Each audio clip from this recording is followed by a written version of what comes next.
Presented by Honda. At the Model Clearout event, it's the best time to team up with a Honda you'll love.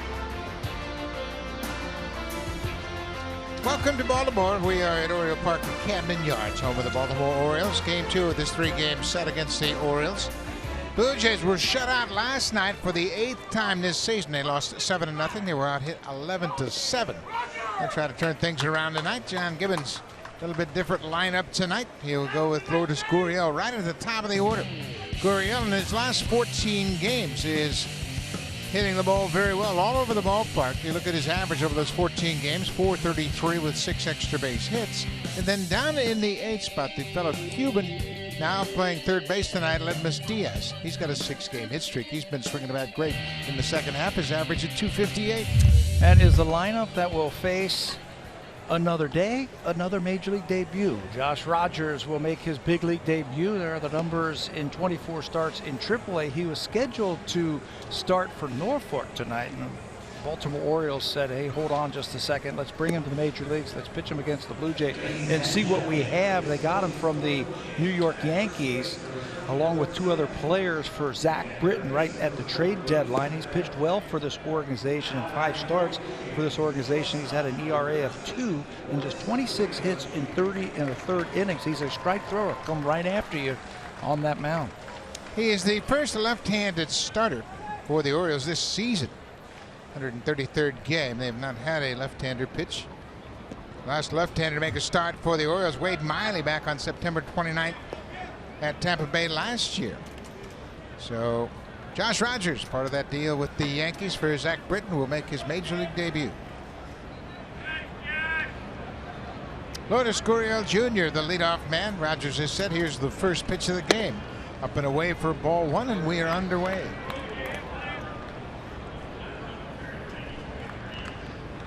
Gurriel batting .307 for the season. Not playing the game last night. Same pitch, same results, 2-0. The scouting report on Rogers is he throws a lot of strikes, basically a fastball, slider, changeup type of pitcher. And there are some of the players on the Blue Jays in the lineup today who have faced him already this season down in the minor leagues. He pitched against Buffalo when he was still in the Yankee organization back in April. He actually matched up against Chris Rowley in that game. Danny Jansen had a 2-run single off him. So there are some players that know Josh Rogers, including a couple of his teammates. That's exactly right. And you got to figure that a lot of these guys who haven't faced him have gone to their teammates and said, give me a quick scouting report. And what the players were telling us is he's got that riding fastball, that it might not light up the scoreboard. It might say 90 or 91 miles per hour, but for some reason players just can't pick up the spin. You had a good chat with Brandon Drury about that. Drury, at the time he faced Buffalo, Drury was playing third base for the Yankees minor league. Yeah, knows all about him. He said, yeah, that was my teammate. He is tough. He'll challenge you with the fastball, not afraid to throw strikes. Ground ball. Nice play at third by Nunez. High throw, but there's the tag. And Gurriel, he took an awkward step after getting tagged. He might have got tagged in the head. And obviously after he injured himself with that awkward slide in Chicago, everybody keeping a close eye on him, but he seems to be okay. And the collision over at first base, if you remember that in Boston, Nunez has had trouble throwing the ball across the diamond. Little 360 and the ball takes off on him, but there's Chris Davis to help him out. The big first baseman taking that wide throw and then placing the tag on Gurriel for the first out. Here's Devin Travis hitting in the 2 spot. He takes the ball outside. Devin at 226. Called back to the screen. It's 1-1. Travis has 10 home runs and 40 RBIs for the season. He hit in the 9th spot in last night's game. Ended up 0 for 4, grounded out a couple of times. Fastball on the outside corner. Boy, I like the way Rogers works. He works quickly. You can see it says 92 miles an hour, but the Blue Jays are surprised how that ball gets on him quickly.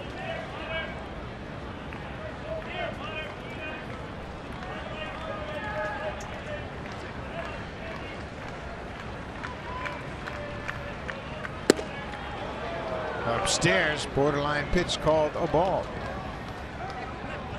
2-2 now. Justin Smoke is on deck.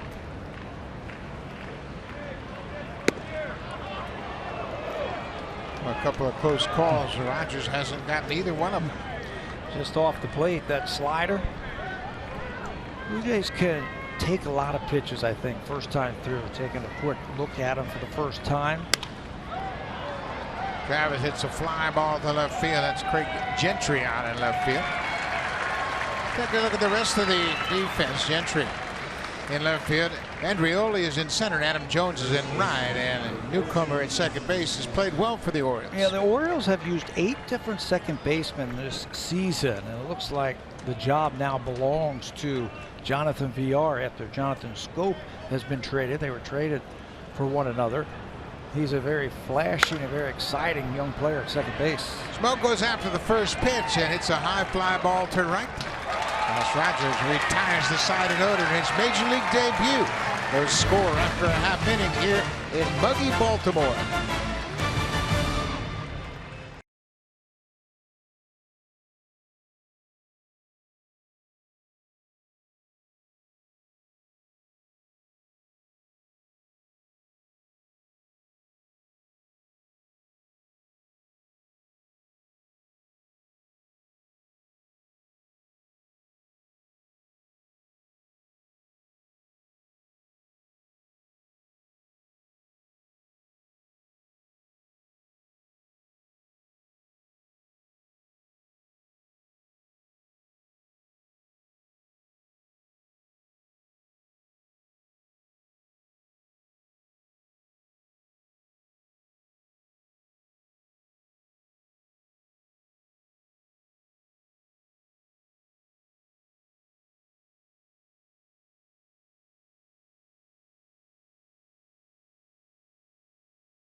Is the manager of the Orioles. He's the 3-time manager of the year. He has won that award with 3 different ball clubs. He's got his work cut out for him with this team this year. They've won just 38 games. And Trey Mancini in the DH role again tonight. He's batting third. He's got a mini 3-game hit streak. He's homered in back-to-back games. 5 extra base hits during those 3 games. And Chris Davis, 10 of his 16 home runs this season have come at home. And you can see he has had a terrible season, batting just 168, a 2-time home run champ. Yeah, that's not a misprint. That's a 168. Normally you see that in the 2s. The Orioles get another crack at Thomas Pannone. Pannone was sensational in his first big league start against Baltimore last time out. Carried a no-no into the 7th inning before Trey Mancini got him for a base hit. He was outstanding. He really pounded the zone with his fastball, used his changeup, mixed in a curve every now and then, and picked up his first big league win. He throws a first pitch strike to Jonathan Villar. Villar is a switch hitter. Batting right-handed, 260 for the season with his numbers. Brewers and Orioles over 111 games. Well, if there's one player tonight you want to keep off the bases, I think it's this guy right here, Villar, a very exciting player. Last night he was doing everything for the Orioles. Made things very tough on the infield. He was on base 4 times, had a stolen base. Now misses with that fastball. Villar has 12 straight stolen bases, 20 stolen bases for the season. So you want to keep him off first base.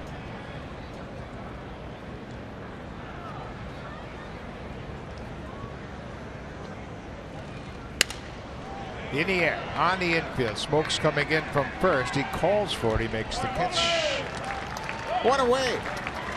Well, the Blue Jays, they've got a lot of new players, and some of those new players are having a pretty dramatic impact on what the Blue Jays have done to this point. Defensively for the Blue Jays, Billy McKinney out in the outfield has looked really good and made 2 nice plays in last night's game. Blue Jays have had 10 different left fielders have make starts for him this year.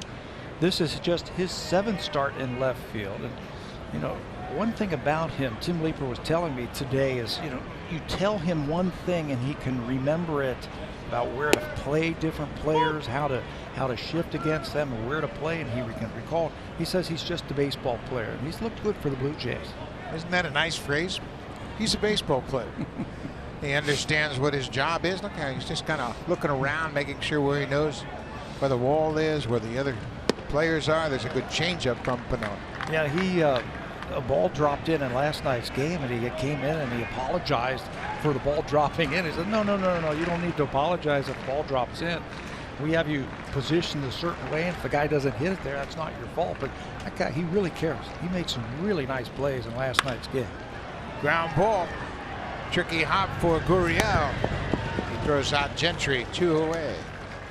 Well, we mentioned Trey Mancini's homered in back-to-back games, and he had a big night, tied his career high with 5 ribbies. His power is center field to right center field. You see how he can stay inside that ball, even though it was inside, pull the hands in and inside out it with power the other way. Very rarely will he pull a ball, but he ended up pulling the ball against the Blue Jays his next time up, a double down the left field line, and you'll see the Jays defense just bunch him in the middle. He goes out for the first pitch, and here comes McKinney. He's not going to make it. He dove and missed it, and Trey Mancini has been wearing out the Blue Jays. Mancini in the first inning this season has hit .333. With that hit, he has now hit the 6 straight games against the Blue Jays. Again, bunched them into the middle. You can see Pilar shading him to right center field. I thought McKinney would come over just a little bit more, and that would have helped him make that catch. He almost comes up with it.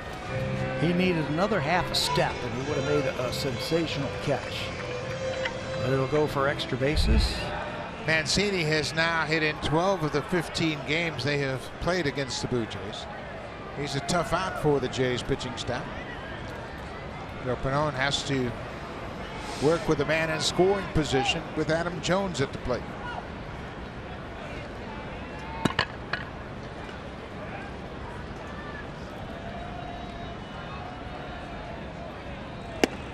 Outside with the first pitch. Jones was 0 for 2 in that game against Pannone at Rogers Center. That was last Wednesday afternoon game. First time, of course, they had a look at Thomas Pannone.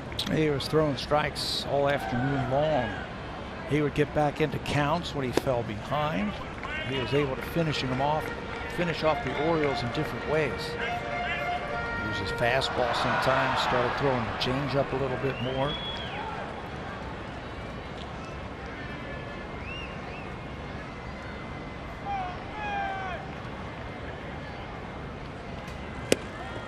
Big swing from Jones.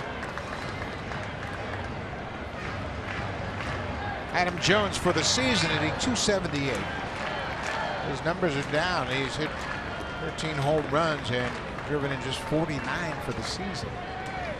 And that reflects the overall offensive struggles for the Orioles.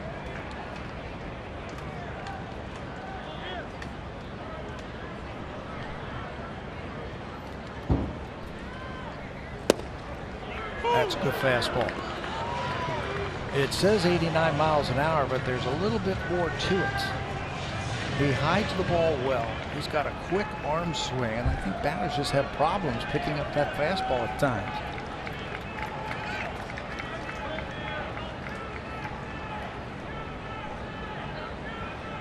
Two and two to Jones. Base hit to right field. Rich is coming up throwing, and they'll stop the runner. Mancini, nice job by Randall Grichuk. He got to that ball very quickly. Made an accurate throw right to the cutoff man, so they had to stop the runner at third. He would have been out if they did send him. Good piece of hitting by Adam Jones. They want this ball away. It's actually off the plate. That's an outstanding 2-strike approach right there from Adam Jones. Keep the inning alive. Punching that ball the other way. He's not going to pick up an RBI because of the great play by Grichuk. But a nice piece of hitting right there from Adam Jones. Mancini's thinking about scoring. He got the stop sign late and then had to scramble back. Yeah, you have to assume you're going to score running with 2 outs from second, but he came around with a full head of steam and threw on the brakes. Chris Davis, he's going to drop one in front of Grichuk. And the Orioles have a 1-0 lead. 3 hits in a row after 2 were out. Mancini doubled, and Jones and Davis with back-to-back singles, and Baltimore has a 1-0 lead. You know, and I think the Orioles picked up on something. The 2 hits, Mancini and Davis, both on first pitches. Thomas Pannone trying to do a better job of first pitch strikes. Missed his spot. They wanted that one down and away. And Chris Davis gets one center cut. Puts it to right field for an RBI. Orioles take the quick lead. This is Tim Beckham, the shortstop. There's a breaking ball. Pannone didn't throw a lot of breaking balls against the Orioles in his previous start. He threw one early in the game, and it kind of got away from him, and he hit Jonathan Villar in the first inning with a curveball and kind of shied away from it for the rest of the day. But obviously, that wasn't a big problem as he held him to just 1 hit over 7 innings.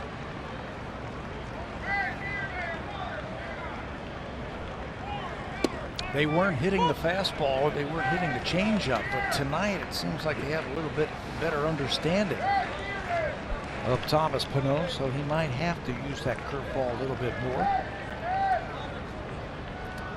Beckham batting just .219 for the season. He's missed a lot of time with a groin injury this year.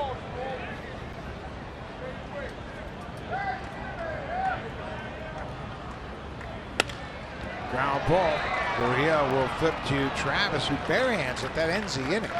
But Baltimore with a 2-out rally. Chris Davis drives in Trey Mancini. The Orioles have a 1-0 lead.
He's played some great defense. Trey Mancini's up. They usually play him to the opposite fielder. You can see he's just out of position a little bit. If he had taken a couple more steps towards the gap before that pitch, he makes that catch. And Tim Leeper, the outstanding outfield instructor, goes right to him as soon as he comes into that dugout. I'm sure he went over that with him, saying, hey, look, when Mancini's up, he doesn't pull a lot of balls down the left field line. Let's shade him into the gap just a little bit more. You also saw Curtis Granderson involved in that conversation, trying to help out as well. They're always teaching, especially with young players. You got to just keep working with them, and they will get it. We've talked about it often. The finishing of a major leaguer takes place in the big leagues. No question about it.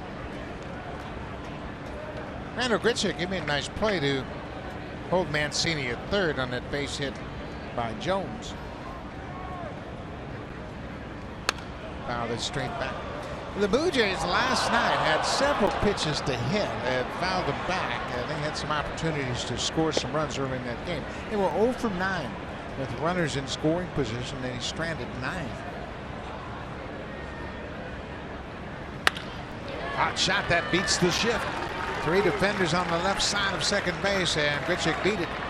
And he comes around first with a big aggressive turn, and he chases back. So Randall Grichuk with a leadoff single here in the second. Boy, don't you just love that. Randall says, shift this on this breaking ball away from him. Pulls it right through 3 defenders on the left side of the infield and then came around first base like he was going to challenge the center fielder. That's how you make a turn at first base. Make the outfielders stop you. Kevin Pillar now will bat with a man at first. Was after that first pitch up and away, and we talk about Rogers. He missed quite a bit up and away in the first inning, and that's not unusual for a young pitcher making his debut. His timing is off a little bit. Anxious, and it wants to get to the plate, and you open up just a little bit too quick. There's another one right there. You open up just a little bit too quick, that front side is open and the arm is dragging behind, and that makes it go up and away to right-handers.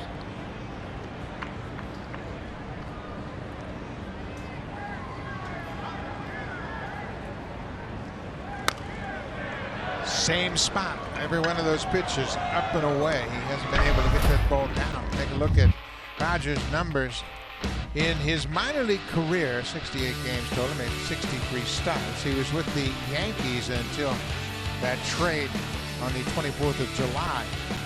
They brought him and 2 other pitchers to the Orioles system. He moved up very quickly. He was a 2015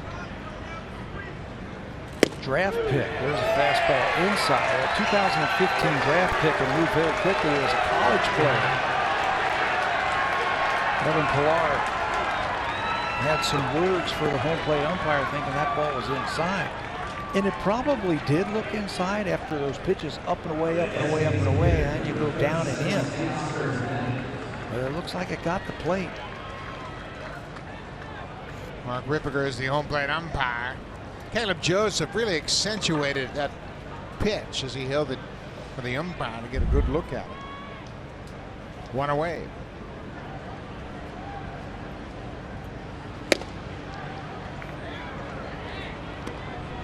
Teoscar Hernandez, the DH tonight.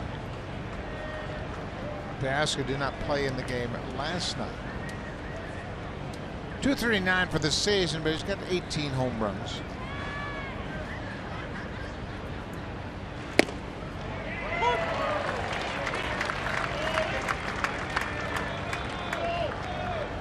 Looked like Teoscar was surprised that that was called a strike. He wanted confirmation from the home plate umpire. Evan looks like he's still miffed over that strike 3 call. The breaking ball down and in for ball 2. Rogers pitched at University of Louisville, a pretty good baseball school, and of course he grew up in the Yankees system. The Yankees do a great job of developing their drafted players. Especially college pitchers. They've done a great job finding talent and value late in the draft. Now, 11th round isn't really late, but to find a college pitcher in the 11th round and then have him in the big leagues 3 years later is pretty impressive. He grew up in New Albany, Indiana, which is just across the Ohio River from Louisville, so he was basically pitching in college at home. Had Tommy John surgery when he was a senior in high school. There's a drive to left field, but Gentry's got room. The left fielder makes the catch right on the edge of the warning track, which returns the first 2 down.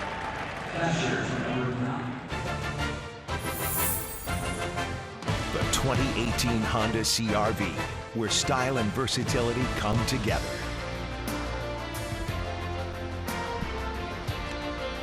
It was 29 degrees at the start of this ball game, and it felt like 41 with the humidity. It has been a summer couple of nights here in Baltimore. This is Danny Jansen.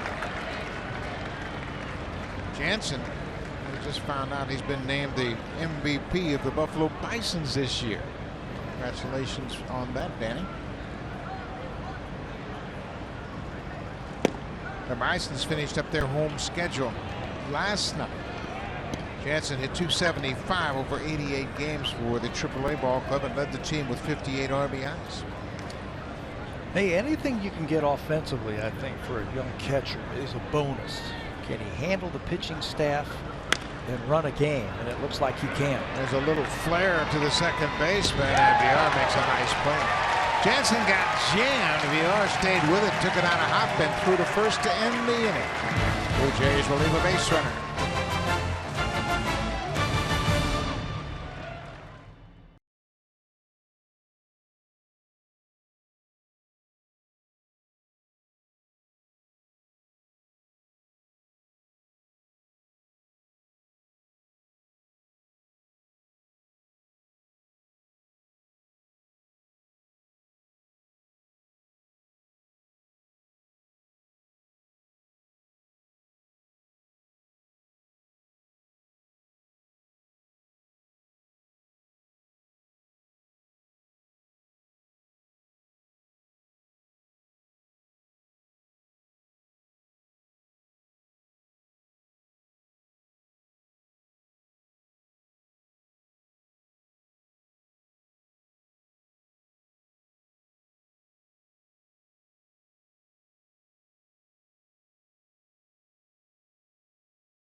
Baltimore tonight, and Thomas Pannone got his indoctrination into conditions like these back in 2016, his first start in High A when he pitched against a team called the Carolina Mudcats. What Pannone remembers from that night is getting out onto the mound, and then his uniform was soaked by the end of the first inning. That was 2 years ago, 2 short years ago, where Pannone has gone from Advanced A to his second big league start, and it comes 6 days after carrying that no-hitter into the 7th inning. Now, in the aftermath and turning the lineup over 3 times, Pannone feels he showed that his stuff plays at this level and that he knows how to make the right adjustments, especially if he makes a mistake. 1 month remains for Pannone to pitch at the big league level, and his measure of success over the last stretch is to shoot for a quality start every time he gets the ball. Guys? Thank you very much, Arash, and I think that's a great goal, just to go out there and make sure you pitched deep into a ball game and roll with the punches and give up a first inning run. Let's see how he responds here in the second. There's a first pitch strike. Renato Nunez, the third baseman. Nunez was 0 for 3 the last time Pannone faced the Oriole lineup. Curveball got away from him. We mentioned he didn't throw many curveballs in that last start. And I would like to see Jansen come right back with that pitch and get it into the mix early. Get them off of that fastball changeup combination. He's going to have to be able to throw 3 pitches for strikes. And he's got a pretty good bender. I mean, he gets a good spin on it and gets a lot of big break on it. And he's got to be able to use that tonight. Facing a team for the first time, I think advantage goes to the pitcher. Second time, I think it goes to the hitting team. They've already seen what your breaking ball looks like. Everything else, now you got to come up with something new. That changeup missed downstairs. It's 2-2 to leadoff man here in the second. Another hot, muggy night, and Pannone pitched his college baseball in Las Vegas. They don't even know what humidity is out there. They know what heat is, though, don't they? It's a dry heat. It's a dry 110. Hey, yeah. But you know what? It's baseball. I mean, that's how this game was made. It's played in the summertime. It's going to be hot, so you just have to deal with it. It's great. That's when you really got loose. Your muscles had no ill effects, and you just had to make sure you went out there and got loose and ready to play. Breaking ball pulled foul.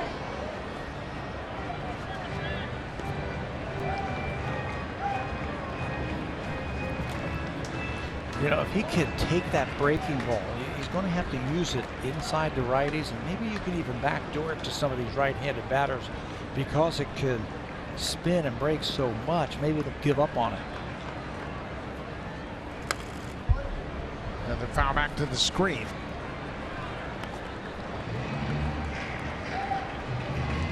He was telling me yesterday that he was going down to AAA to start after that outing that when the ball club was in Kansas City. but then called back to New York. He pitched an inning and a third there, and then told he was going to start versus Baltimore. He was going down to the minor leagues, and then Marcus Stroman got hurt, got put on the disabled list, and they said, you know what? You're not going to go down to the minor leagues and start. You're going to come right back here and start. And he told Pete Walker, he goes, I don't want any limitations with pitch counts. So he went out there and threw 108 pitches, which was a season high. He said, don't put any limitations on me. I'm fine. Let me go out there and see how far I can get deep into this game. Inside, it's a full count. Nunez leading off. Andrioli, the center fielder, is on deck. He'll bat next. What he did in that game, there were a lot of quick outs. He was throwing strikes early in the count. The Orioles were swinging, and he breezed through those 7 innings. Nunez works Pannone for the walk, the leadoff walk here in the bottom of the 7th. This time already now, the first time through the lineup, he's had some trouble commanding those pitches. You can see him. He keeps going back to the rosin bag to dry off his hand.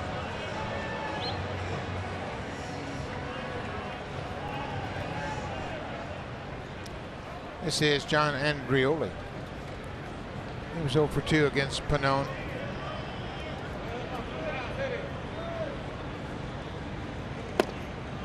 Pannone's got to figure out how to get ahead in these at-bats.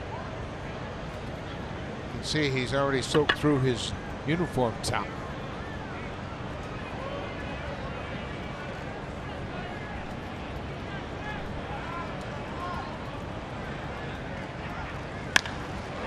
Ball to center field. Pilar's on the run. Ball still carrying, and Kevin runs it down.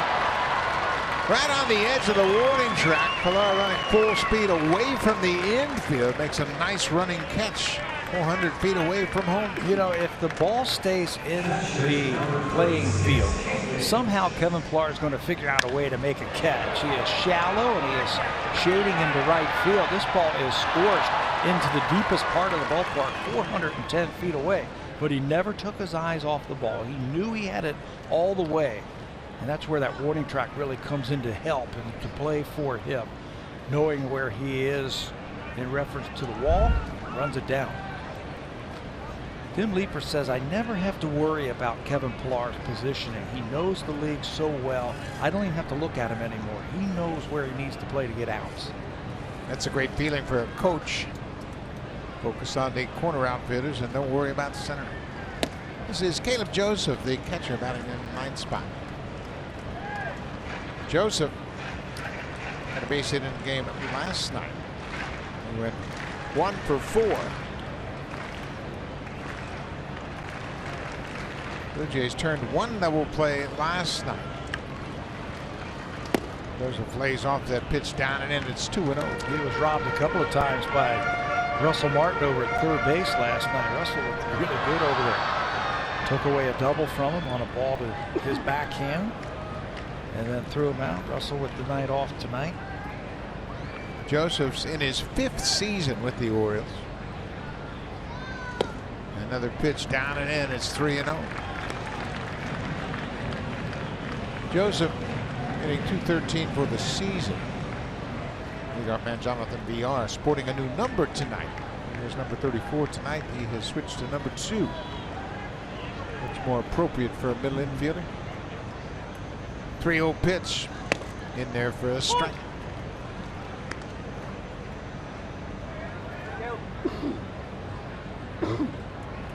The Orioles have been aggressive. They will run the bases. They might move the runner here, get him started.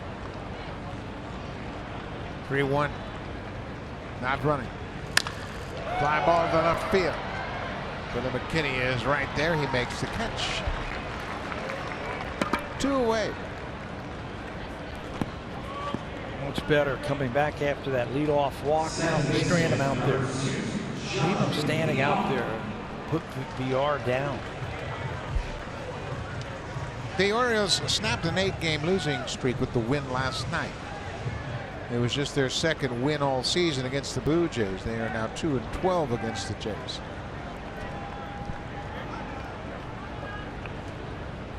Leadoff man Jonathan VR popped out to smoke his only time up. Goes after the first pitch. Diaz has it.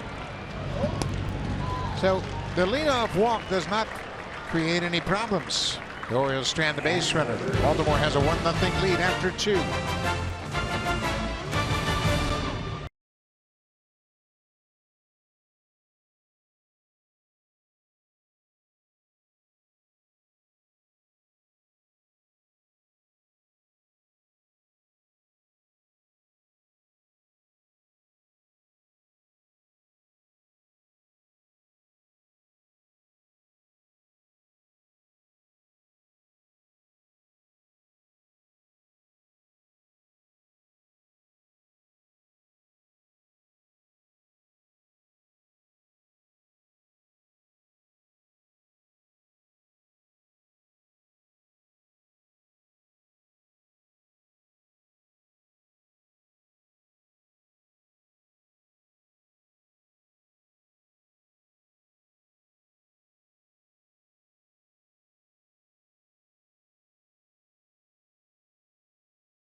MBJ1206 to earn My Blue Jays points while watching the broadcast.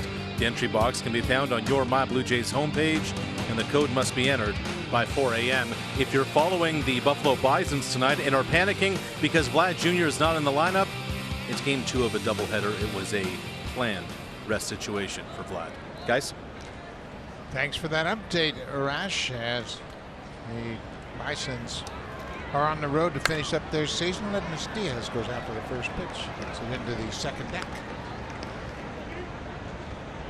Diaz last night had a single in his last at bat, right off the 9th inning with a single off Michael Gibbons. In the air to right. Adam Jones going back, still going back. That ball's carrying a long way. All the way to the warning track in right field. That's why it's difficult to pitch in this ballpark. The ball carries here on hot, muggy nights. It didn't look like he hit that one solid or particularly well, but that ball just kept carrying. He sent Adam Jones right to the wall in right field. Josh Rogers making his first big league start tonight. Just called up from Norfolk AAA. Billy McKinney and Rogers were teammates in the Yankees minor league system. McKinney says, I've never faced him. I've played behind him, but I know he throws fastball, slider, and a changeup. He says, I also know he competes. Yes. He throws a lot of strikes. Yeah, he wants to give you 7 innings. He wants to go deep into games. And I asked him, I said, so you've never faced him, what kind of fielder is he? He goes, he's average. I said, you ever think about bunting on him? Said no, but that's not a bad idea against a left-handed pitcher like this. Take one up the first base line. There's a drive down the right field line. That ball hooks just foul as McKinney makes another bid for an extra base hit. Boy, he hits the ball literally from foul line to foul line. He takes what the pitcher gives him and never tries to do too much with it. I asked him today, I said, what type of hitter would you describe yourself as? And he said, you know, I'm a guy who's a competitor, and I'm going to compete against you throughout the whole at bat, but I'm more of an on-base percentage guy. I really value on-base percentage and want to grind out at bats and help the team, whatever it takes.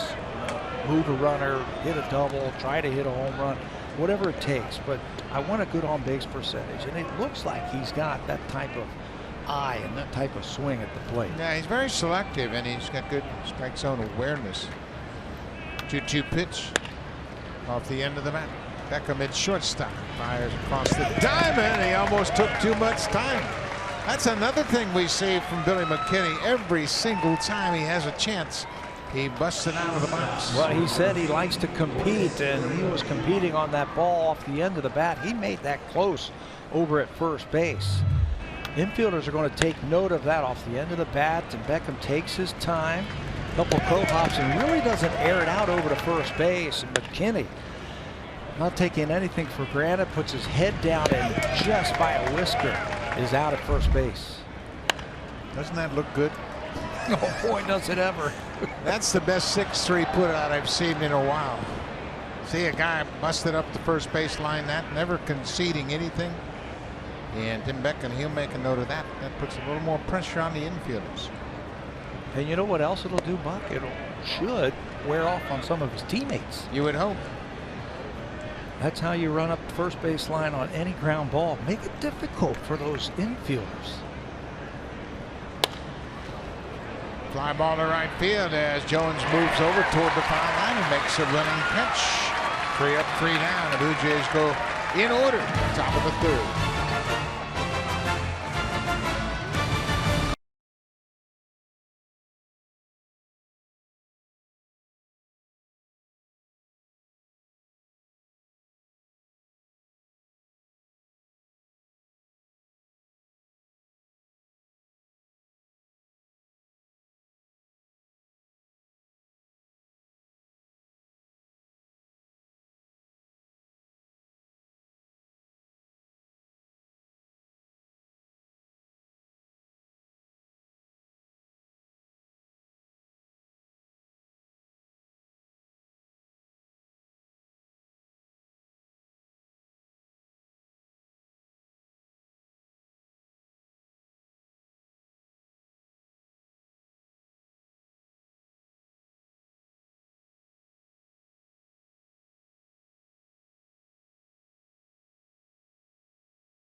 Game, plus get a free subscription to MLB At Bat Premium.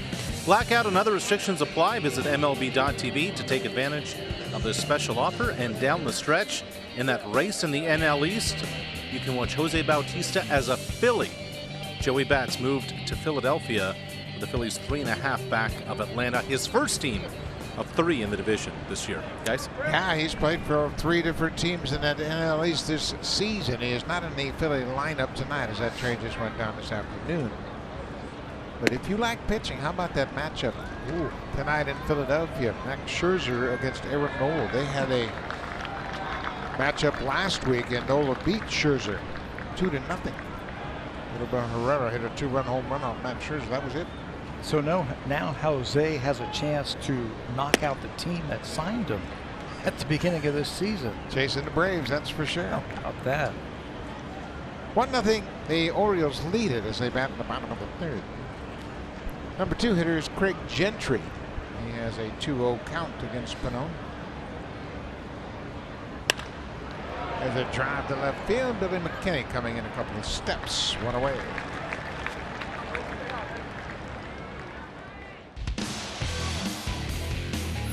Take on any project with Home Hardware.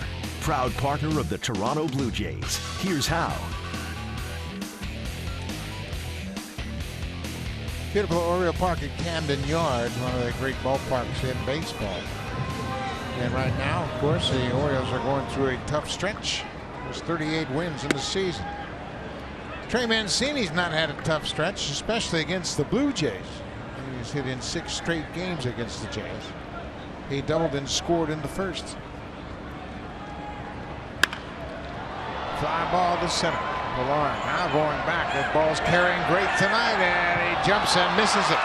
Right up against the wall, and Mancini's looking over his shoulders. He goes into third base, and Joe West, the second base umpire, went out to center field and signaled that that ball was in play. Mancini looks as if he thought the ball hit over the fence and off the back wall. He and Bobby Dickerson are looking out to the outfield, and you can bet the Orioles are going to have a look at that video. Yeah, that ball kept carrying just like the Ledmus Diaz fly ball. The top of this inning. Let's see if Pilar gets back and bats it back into play. Just off of his glove and off the wall. Ball was just over his glove. I don't know if he got a piece of it.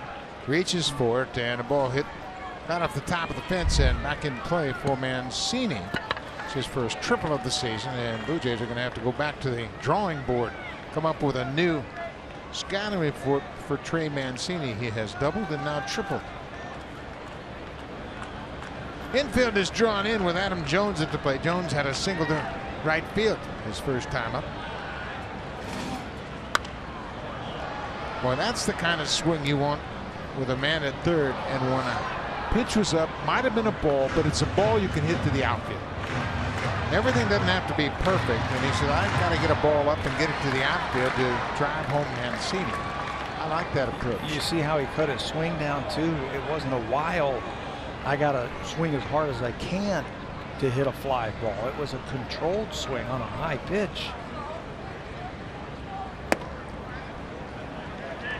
I think with the infield in, the way that Adam Jones handled that ball away from him last time up, I think you got to pitch him in right here. He's looking to get the ball into the outfield, so try and jam him so he can't extend.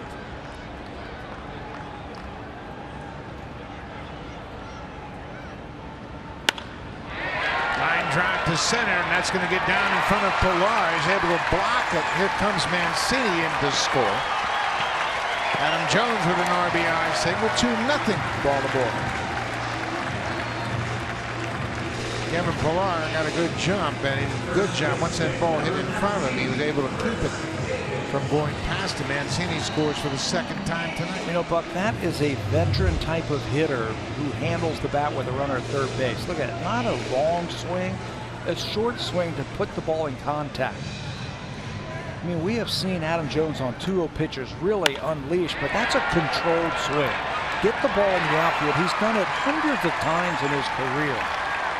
He knows how to hit with runners in scoring position, and he catches in Mancini with that single. Orioles now have 5 hits. Pilar saved a couple of bases. If that ball gets past him, no telling where Jones ends up. Well, Chris Davis, he had an RBI single his first time up.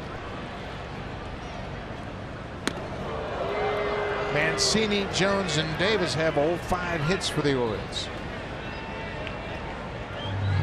Curveball, and it slips out of his hand.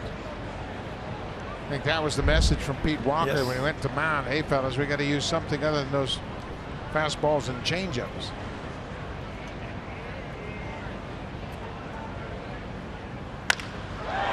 There's another base hit. Richard trying to cut it off, and he will. Jones is headed for third. Chris Davis is 2 for 2. So Mancini, Jones, and Davis are 6 for 6 against Pannone. Yeah, Chris Davis muscles that ball. They wanted that one down and away. You can see where Danny Jansen's setting up, and it's actually over the middle of the plate, about belt high. If Chris Davis is swinging like we've seen Chris Davis in the past, that might be a 2-run home run. But it's a single that sends Jones to third base. Yeah, this is the part of the lineup they haven't been able to figure out tonight. Tim Beckham now the shortstop. Get into a fielder's choice to end the bottom of the first. Blue Jays at double play depth on the infield. A run in here in the third.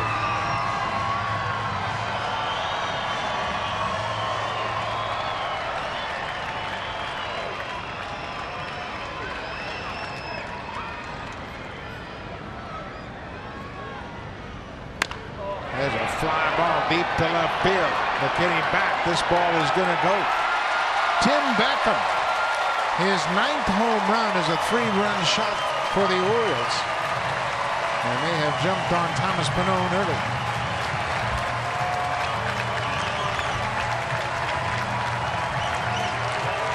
What a difference in starts for Pannone. Totally handled the Orioles last time out at Rogers Center today. Just hasn't been able to throw the ball where he needs to.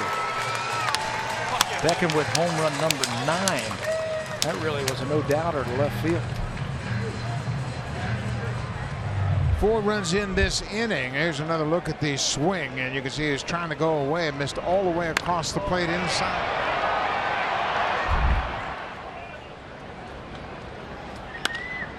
Nunez goes after the first pitch, and it's a fly ball to center. Pilar is there 2 away. And Pete Walker, he went to the mound and probably encouraged Pannone, hey, you got to use your curveball a little bit, but it's been more about the lack of location. Yeah, especially location with his fastball. He hasn't been able to throw it where he needs to. And he hasn't been able to get that changeup over for strikes, or at least close enough to get the Orioles to swing at it. Center fielder John Andrioli takes the first pitch strike. That looked like it might have been a changeup right there. Not a bad idea. Start throwing that changeup early in the count. Maybe flip a curveball in there early in the count.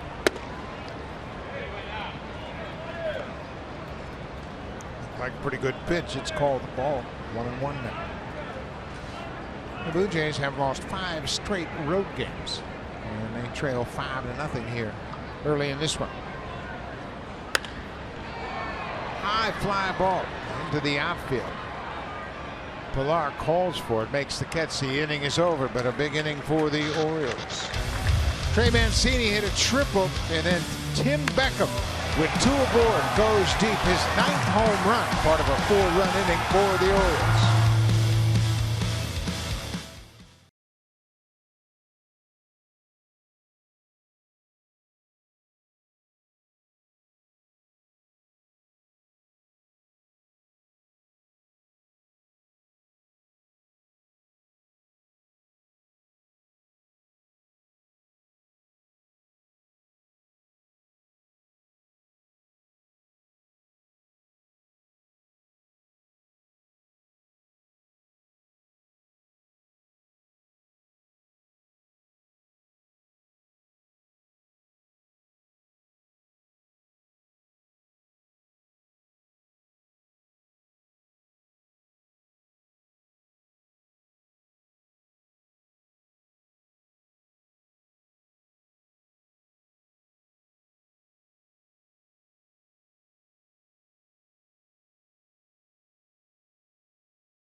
His preparation mirrors the kind of work that Justin Smoak has put into. Most around the Blue Jays say Smoak has the same steady routine each night. I asked him about it, and he said he goes about it with the approach that every day is a new day. In the past, Smoak put expectations on himself that I want to hit this many home runs and drive in these many runs. Smoak told me, I got to the point where I realized you're not really in control of results, but you can control your mindset, your work, and being the same guy every day. In the past, Smoak said if I had one bad game, I could spiral for 2 or 3 weeks. I'd let that one game make me think that I needed to change this or that.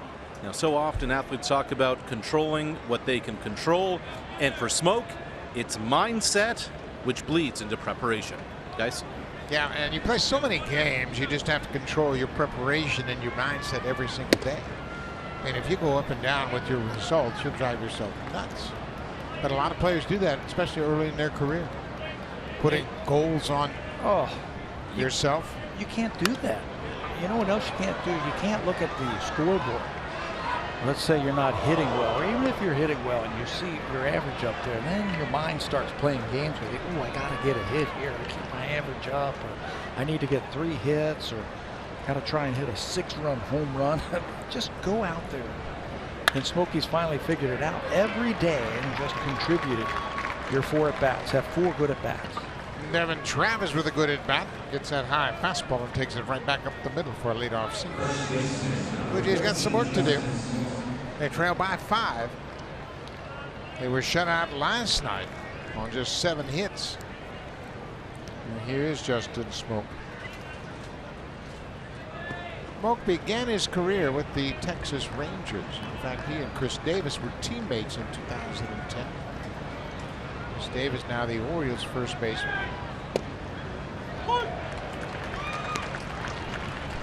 2010, Smoke was 23. Chris Davis was 24. And they were both playing the same position. So one of them was moved, and that was Smoke. There's a base hit to left field. Travis goes to second. Back-to-back singles to start the inning. Let's check in with Carolyn.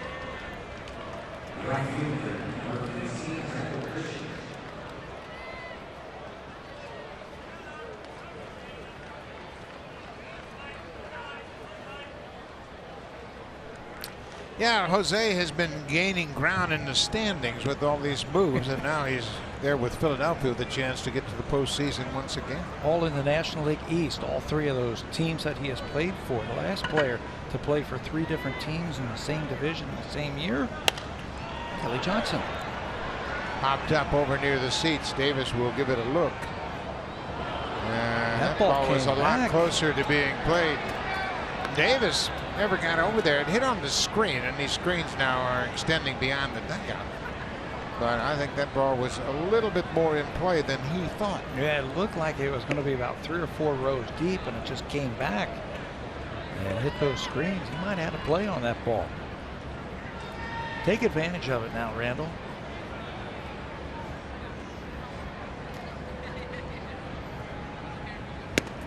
Randall had a similar situation Sunday at Rogers Center. He popped the ball up. Wilson Ramos, the catcher for the Phillies, went over and let it hit on the warning track. Tommy Hunter was the pitcher. Later on in the at-bat, Rich should get a home run.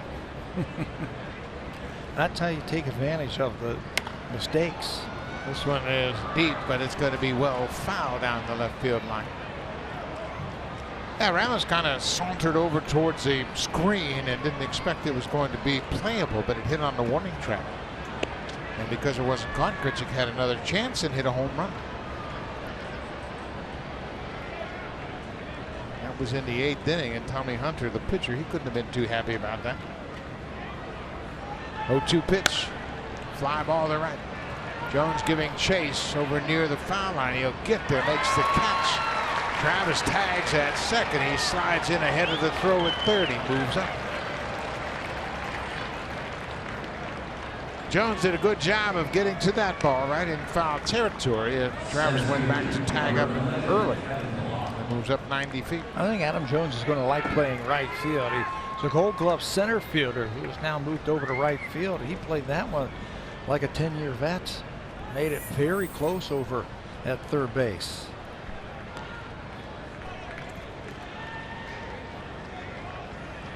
One out now. Kevin Pillar called out on strikes his first time up.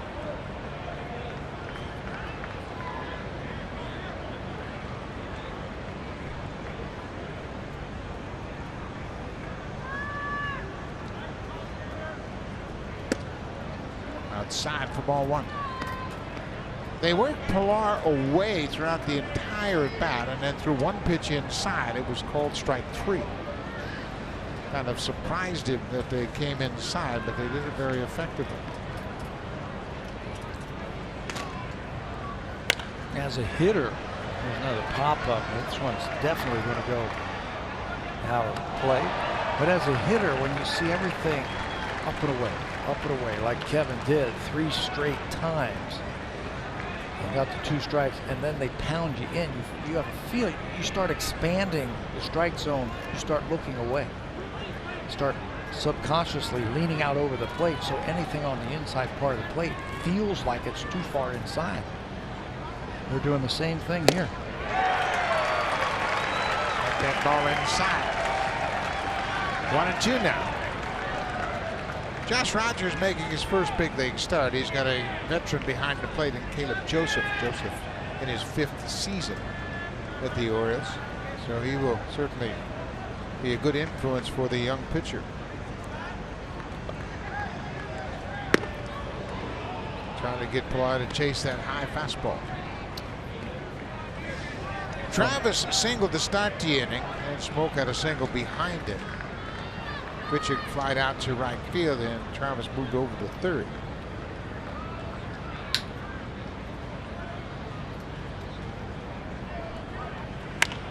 There's a little looper that's going to drop for a base hit. Travis goes back to tag, but he'll score easily as Kevin Pillar gets the Blue Jays on the board. RBI number 50 for KP.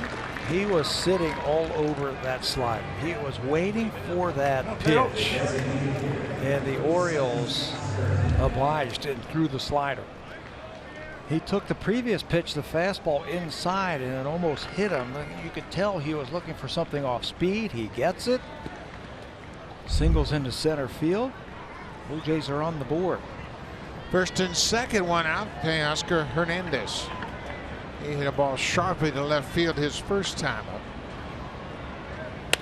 Ground ball in the hole. Back up second for one. Back to first. In time. Boy, I didn't know about that. Looked like Hernandez may have beaten the relay to first.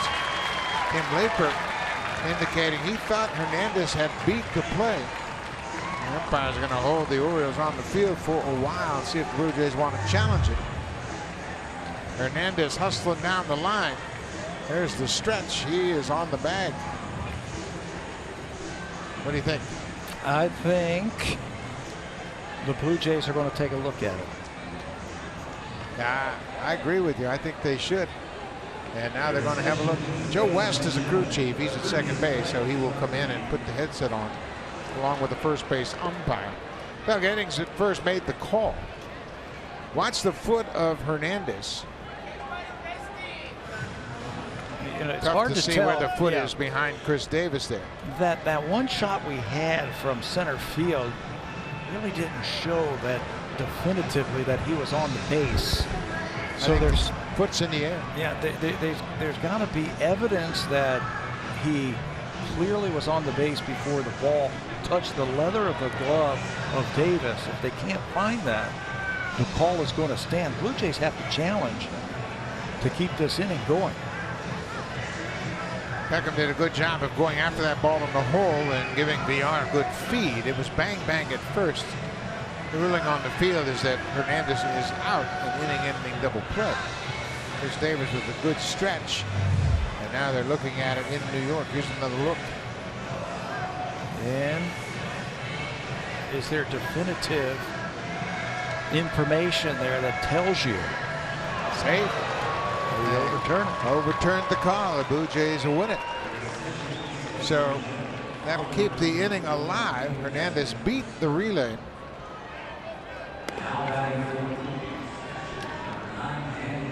So the Blue Jays will win one. And now Smoke is at third. Pillar is out on the fielder's choice. 6'4", and Hernandez is at first base. Boy, this could turn out to be huge for the Blue Jays. Instead of going out to play defense, down by 4 runs, they get an extra swing now with a couple of runners on base. Now Danny Jansen has a chance to do some damage. It was really interesting. Rogers, he did the right thing for a young player making his first major league start. He never left the field. Subconsciously, you shut it down if you go into that dugout. Now he's got to crank it back up, but he never left the field. Danny Jansen takes one outside. Jansen got jammed and hit a little looping ball that bounced behind first base. VR threw him out at first. That ended the top of the second. He really got jammed.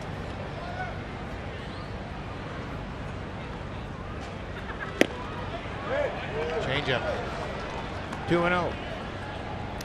Jansen had a 2-run single against Josh Rogers in April when they were both playing in the International League. Now he has a little bit of an idea what to expect. Good take. 3-0 now. Being such a young hitter, I don't know if they're going to give him the green light right here, 3-0. I wouldn't. You got Diaz on deck, a more veteran hitter with power for sure. Make Rogers throw a strike. Yeah, make him throw some pitches too.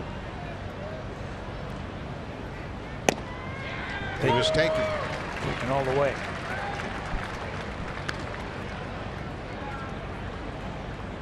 Three balls in his strike. Jansen with a long look down at Louis Rivera, the third base coach. Well, Blue Jays love to take advantage of that call overturned at first.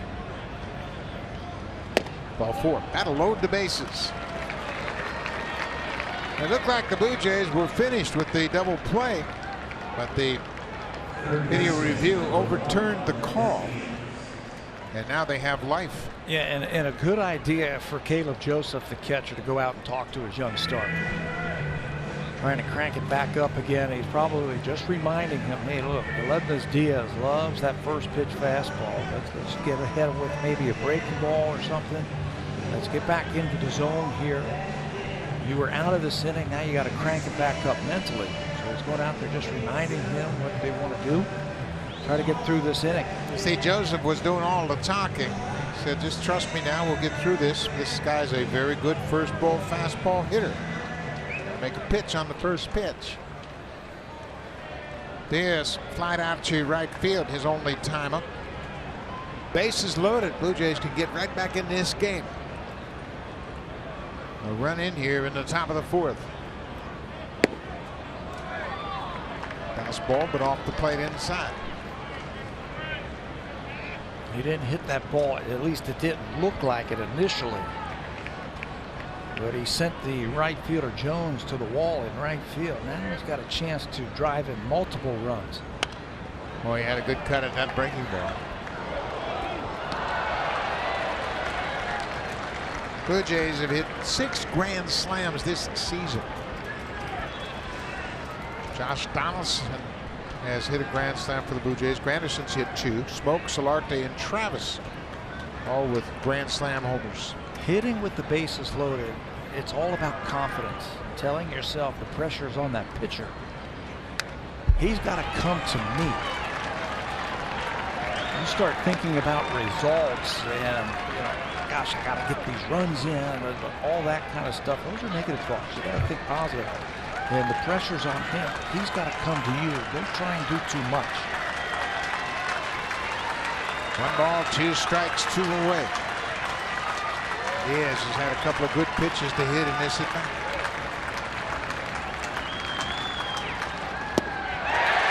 Breaking ball. What a job by Josh Rogers. He thought he was out of the inning with the double play.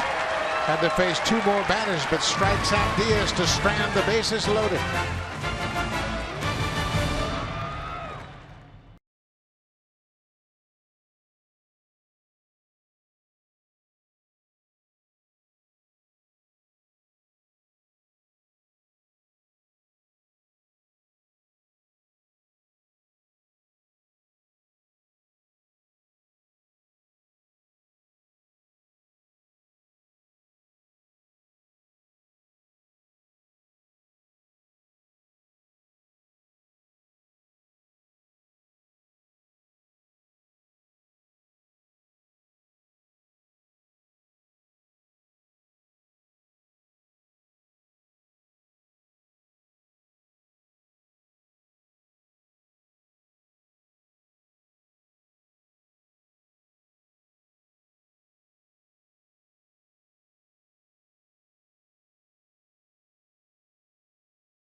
And it just continues to remind you that the Blue Jays aren't that far away. When you look at the prospects that we have seen and some that are coming, it's pretty encouraging for the Blue Jays. They've done a good thing over the last 3 drafts, picking a pitcher, a starting pitcher, early in the draft.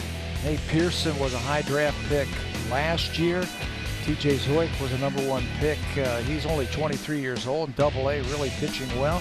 Eric Pardino's only 17 years old, and he's in low A ball. It's going to be a couple of years, but the Blue Jays are starting to stack up some of their young pitchers at the major league level. They're going to be here soon. Orioles got out of a tough situation in the top half of this inning. Blue Jays scored a run, but Baltimore has a 5-1 lead. Caleb Joseph did a nice job of helping the youngster get through that inning. Looked like they were out of the inning with a double play off the bat of Teoscar Hernandez. The ruling was overturned, and he would walk Jansen to load the bases, but then struck out Diaz. The curveball just hasn't been there. Yeah, credit the assist to Caleb Joseph on that one, but for Thomas Pannone, he's just getting underneath that curveball. He needs to get on top of it just a little bit more and release out front. Looks like he's getting underneath it, and he doesn't have the break or the command with it.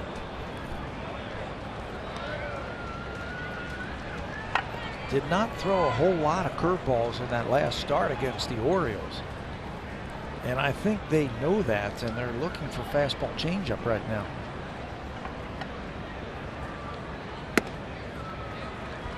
Missed with that one, up and away. It's a full count to leadoff man. Jonathan VR. We're back next.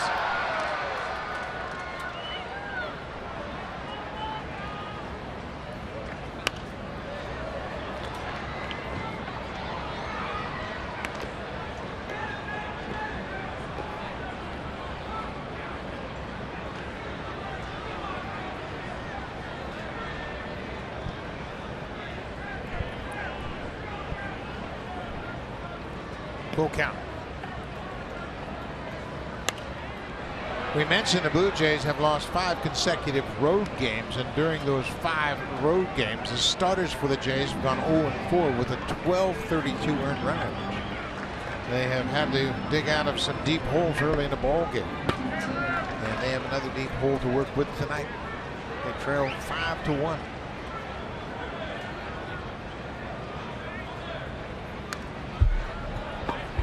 Joseph fouls another one back. Long at bats. This next pitch will be pitch number 60. They're going to need some length tonight from their starter. Bullpen has been worked a lot lately.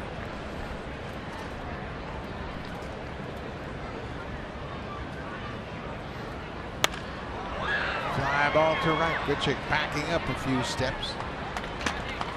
Everything in the air tonight is carried a little bit further than normal. We have seen that a couple of different times. Trey Mancini hit a ball over Kevin Pillar's head that bounced off the wall for a triple. A couple of them look like routine fly balls, and they've gone a little bit further than the outfielders expected. So they need to take that into account. Maybe take a couple of steps back, catch those balls that would go over their head. Yeah, pulls one foul. Second baseman is 0 for 2 so far.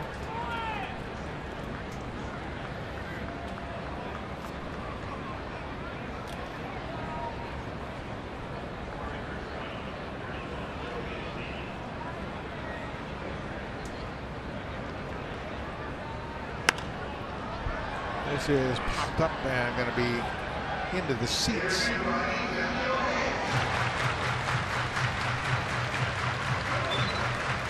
Joe Biagini starting to loosen up for the Blue Jays. It shouldn't take long for any of these relievers to get loose tonight. A hot, muggy night in Baltimore. Here's the 0-2.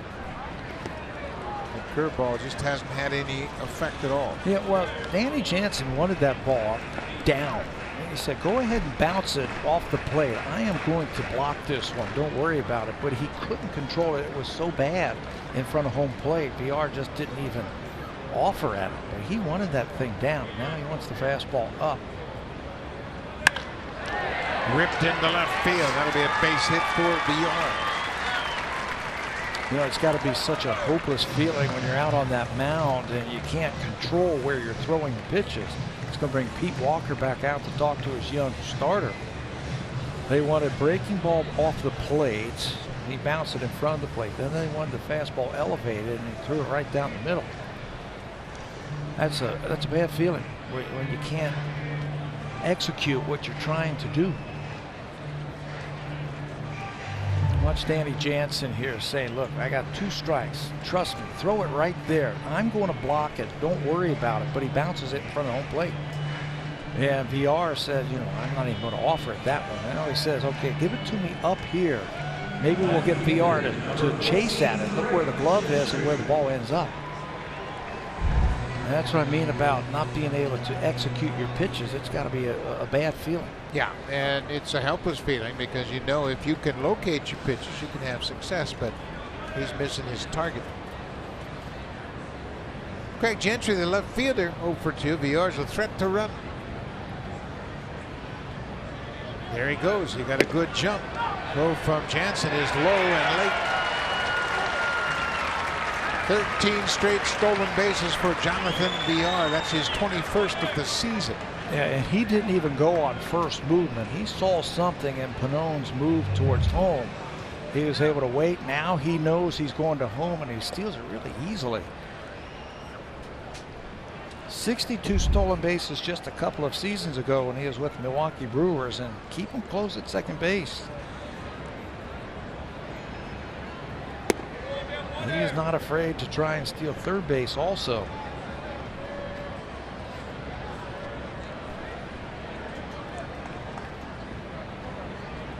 Two balls and no strikes on Craig Gentry. Warriors already have a 5-1 lead, threatening to add to that here.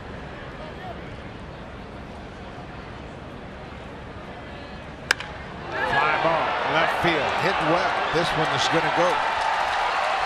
Craig Gentry with his first home run of the season. It's a 2-run home run. And the Orioles have been all over Thomas Panone. Second home run that the Orioles have hit tonight. Beckham hit a 3-run home run. Gentry, his first home run of the season, is a 2-run shot. And that will be it for Thomas Panone. A little bit different outing this time against the Orioles. Couldn't spot that fastball, couldn't get the changeup over or the curveball, and the Orioles were hitting tonight like they knew what was coming. 7 runs on 9 hits. Joe Biagini will come out of the bullpen and take over for Thomas Panone.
His second big league start didn't go as well as his first.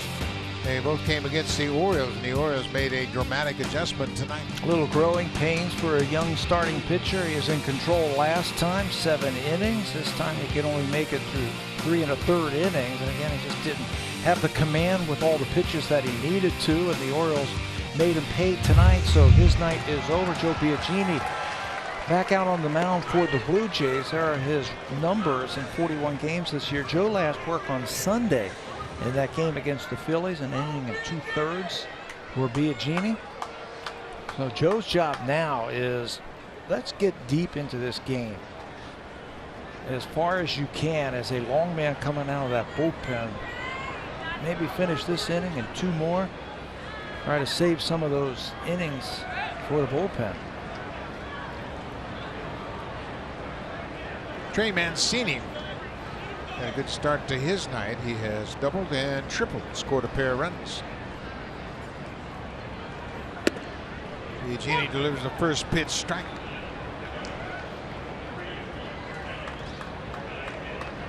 The triple was his first of the season.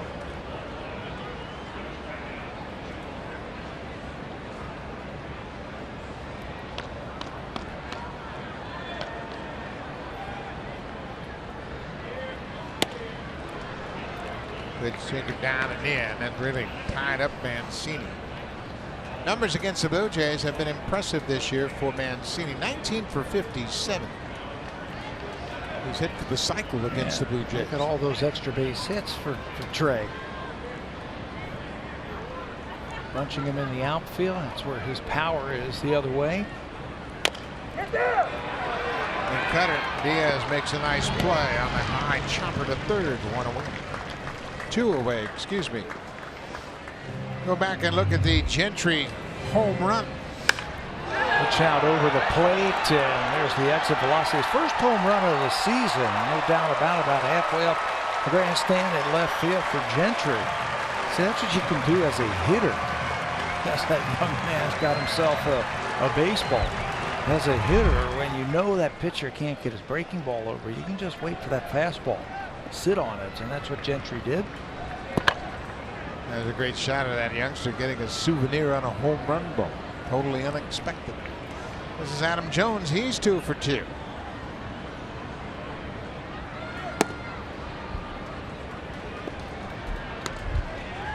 Mancini, Jones, and Chris Davis were 6 for 6 against Thomas Pannone. He really did a number on Pannone tonight.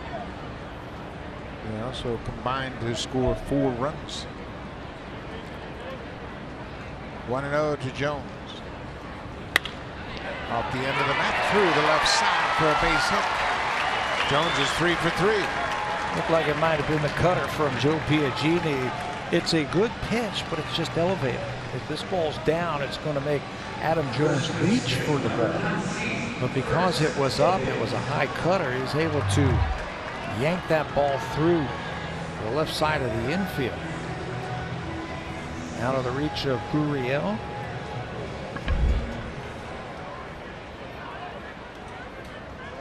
A 2-out single for Jones brings Chris Davis to the plate. Davis too is 2 for 2. Has an RBI, and he's also scored a run.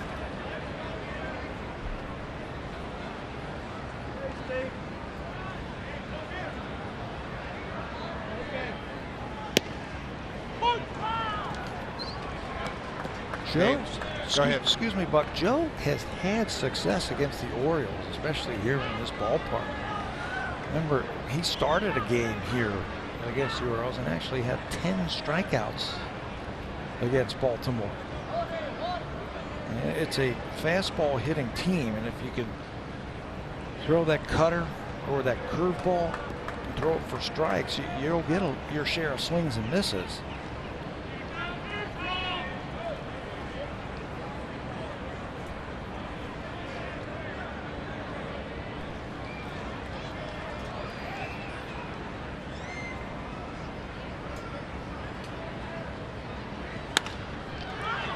Slow ground ball. That's Gurriel. The shortstop throws out Davis. Biagini comes in and closes out the inning, but the Orioles 2 more runs, take a 7-1 lead. Now time for a Blue Jays Central update. Here's Carolyn and Joe Siddall in the Samsung broadcast studio.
Get ready for a refined travel experience. Visit 787.westjet.com to see the whole story. We're in Baltimore, Oriole Park at Camden Yards, and the Orioles have broken out the big bats. They have a 7-1 lead as the Blue Jays are set to bat in the top of the 5th. Orioles have hit 2 home runs tonight. Tim Beckham with a 3-run home run. Craig Gentry with a 2-run shot. Billy McKinney was the first pitch foul. McKinney is batting in the 9th spot. Getting the start against the lefty. It's a good opportunity for Billy, and I'm sure the Blue Jays want to see him in all different situations, so he gets the nod to start against Josh Rogers, the lefty. Yeah, and watch the at-bats against the left-hander. Does he give in to him? Does he feel comfortable against him? He doesn't look like he's overmatched at all.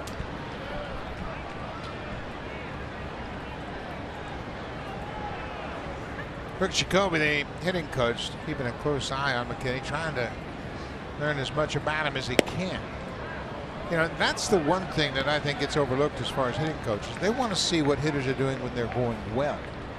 So when they fall into a slump, they can remind the hitter what they were doing when they were swinging the bat as well. Make a little note of what it looks like to you, or have little conversations with them. That one looked like it might have been off the plate, but it's called a strike. But you have little conversations. Hey, what were you thinking about there when you hit that double down the right field line? Well, I was thinking about staying short to the ball, or whatever it is. Well, you make a note of that as a hitting coach, and then you go back to that when the guy's struggling. McKinney got jammed on an inside pitch, and he hits a fly ball direct. Jones makes the catch. The 2018 Civic Type R, like no Honda you've ever seen.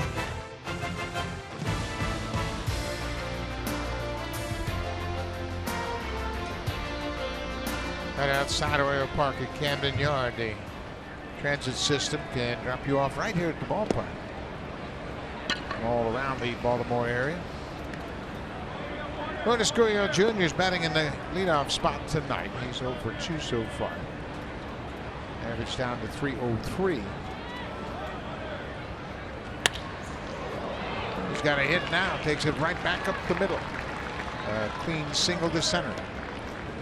Chuck and duck if you're Josh Rogers, the pitcher. That one came right back at him.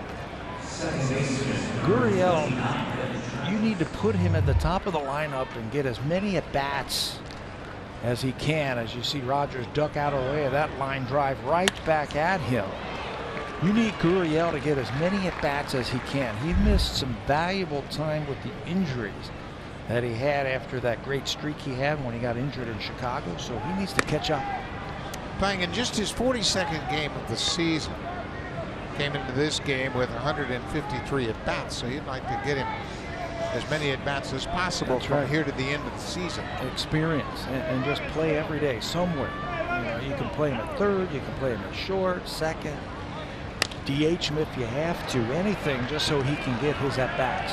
Travis pops it up on the infield. The shortstop Tim Beckham makes the catch to away.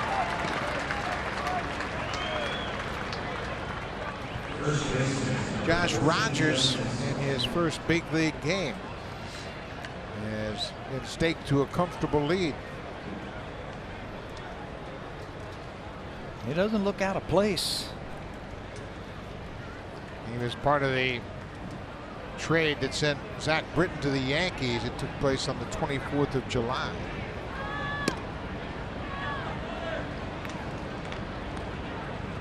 Dustin Smoke is 1 for 2.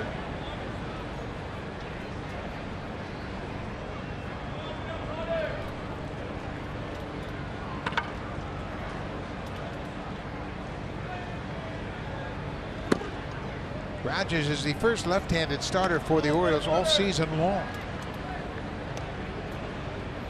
They haven't had a left-handed starter. Wade Miley was the last lefty to start for them. That was last September. That used to be a guarantee, right? For the Baltimore Orioles, they always had at least 2, maybe even 3 lefties in that starting rotation over the years.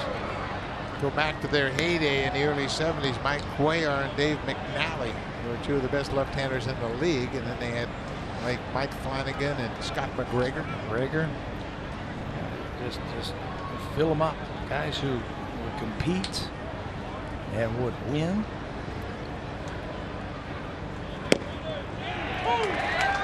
Strike two to Smoke. Rogers was an 11th round draft pick by the Yankees, but they gave him over slot bonus money. They gave him 4th round type of money to sign with the Yankees in 2015. Zoomed up the ladder in the minor leagues, and here he is pitching in the bigs. Just 2 years ago, he was in the South Atlantic League and the Florida State League, pitching for the Yankees. Now the Orioles, like the Blue Jays, want to get a look at their future. See what they have. About 5.5 weeks of the season left. Rosters can expand on Saturday, 1st of September. So they jumped the gun a bit with Rogers. Inside, full count. 2 away. Pitchick is on deck. Gurriel at first will be moving on this pitch to Justin Smoke.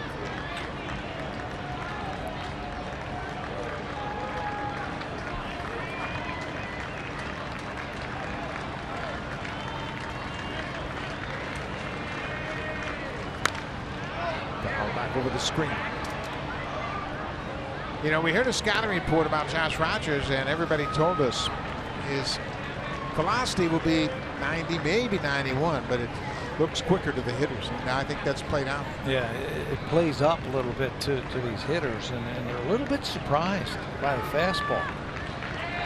This is the 3rd time through the lineup now for the Blue Jays, so they should be getting a pretty good feel. There's a drive to left field. Get up, ball, get up, ball, get out of here, and gone! Justin Smoke, a 2-run home run, his 20th of the season. Boy, the ball's flying out of here tonight. Is it ever, with the heat and humidity? Just get it up into the air, and that thing's going to sail right out of here.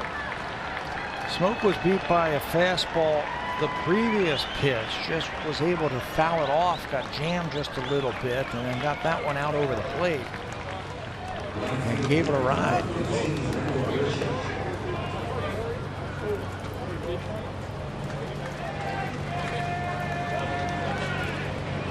A 2-run home run for Smoke. It's now a 7-3 ball game. Rogers is a guy who's going to throw strikes. He's going to challenge you, and he challenged Justin Smoke one too many times. That fastball right there for Smoke. Home run number 20. Second Blue Jay to join the 20 home run group this year. 3rd time in his career he's hit 20 or more home runs. He had 20 home runs with Seattle in 2013. Of course, he had that career season a year ago with the Blue Jays. He had 38 last year. Sharply hit into left field off the bat of Randall Grichuk. Grichuk's 2nd hit of the night. 3rd time through the lineup, and that's going to bring Roger McDowell out, the pitching coach. Blue Jays have a little bit better feel of what they have to go against. Josh Rogers. Ryan Meisinger is up throwing for the Orioles. You're right. 3rd time through the order. The Blue Jays' top 4 hitters have gone 3 for 4 with a home run. A little lazy off-speed pitch right there. Slowed everything down, and Randall took advantage of that. Saw that one out of his hand very early.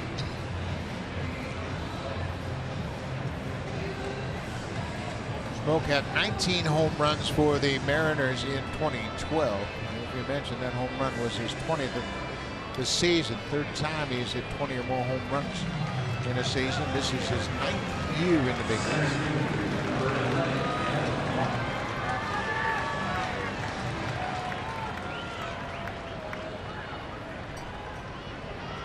No, Kevin Pillar had an RBI single in the 4th.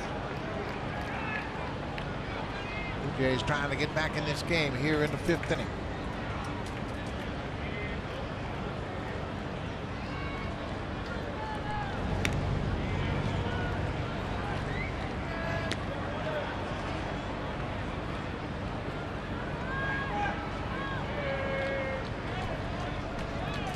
The way the ball's carrying tonight, I don't think either manager wants to chance a stolen base. Let your hitters take a whack at it. Well, both of these teams over the years have really counted on the home run to get them runs. Blue Jays right up there. So are the Orioles when it comes to runs via the home run. And that's how you get back into the game, I think. Get a couple of guys on and someone pop one out of there. 3 quick runs and you're right back there. In the air. Shortstop Beckham on the edge of the outfield grass. He makes the catch and the inning is over. Now the Blue Jays get back in it a bit. Justin Smoke with a man aboard goes deep. His 20th home run of the season, but the Blue Jays still trail by 4.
The oldest player to make his Blue Jays debut. Now, for a decade, Smith toiled in the minors, and even this year didn't think he'd get a chance in the big leagues. And then he did last night, and John Gibbons welcomed him onto the mound. And wouldn't Smith go clean up the 7th inning and pitch a perfect 8? Now, waiting for him after the game, the whole family. His mother Molly was here in Baltimore for it. Two of his 3 brothers were there, Josh and Trevor. And what a moment for the family to celebrate the perseverance, the achievement. Even today, Smith continued to say, just unreal. I have no words. His wife Alexis has made the trip for tonight. As the late Gord Downey would say, Buck, well worth the wait. Yes, absolutely. Yeah, I got a chance to say hello to him today, and he was still beaming because he was so long in the minor leagues, and I imagine sometimes you just think it's not going to happen, and then you get that call you've been waiting for your whole life. Say goodbye to the buses. Oh my goodness. As a minor leaguer, that's where you live. You live on buses and you learn to sleep and eat sitting down and falling asleep on those buses, those long overnight bus rides. So congratulations to him. He's finally in the big leagues. Absolutely, and with the rosters expanding, he'll probably be up here for the rest of the season. That's great for a guy that spent a lot of time working at his craft. Joe Biagini came on in relief of Thomas Pannone in the 4th inning and got out of it. Mentioned last inning that some of Joe's best games have been against the Orioles for his career. Although he hasn't beaten them, his ERA is just .262. And he's done that. This is his 20th game in his career against the Orioles. For some reason, he's been pitching really well against them. He had a lot of exposure to the Orioles his first season when he came up as a rookie and did a good job pitching out of the bullpen. Remember that first year, Biagini went all the way until September before he gave up his first major league home run. He's only given up 2 home runs to the Orioles in 20 games.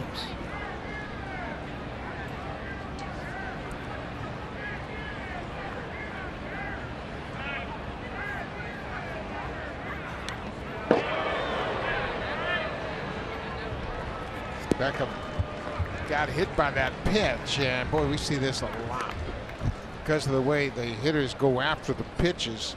They expose their hands to those pitches on the inside, and he just opens up and throws his hands right out in front of that baseball. Looks like it might have got him on the pinky finger. He can't pull his hands back in time. And you're right, just off the bottom of the bat, but still got some of the finger. He felt that.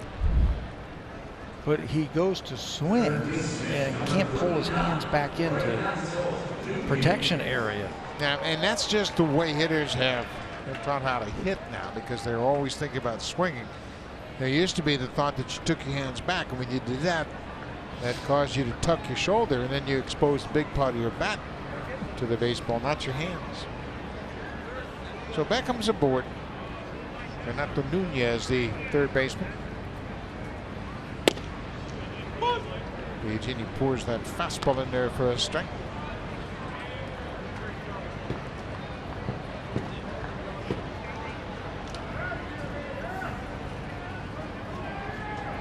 Nunez was 1 for 4 in the game last night.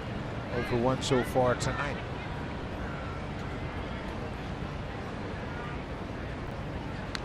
Biagini hits Nunez. Up around the shoulder. The back-to-back batters are hit by Biagini here in the fifth.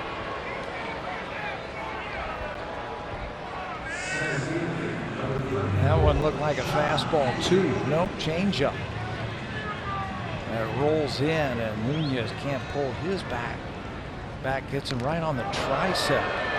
That wasn't a fastball. That was a changeup that got away from Joe. But you see how Nunez took that pitch. He protected his hands and hit him in the shoulder.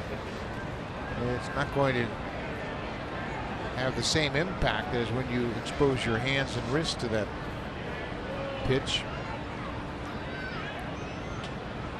Sanchez, Barucki, and Russ Martin all talking about grips of the various pitches. Barucki made a real positive adjustment, throwing his breaking ball a little bit harder.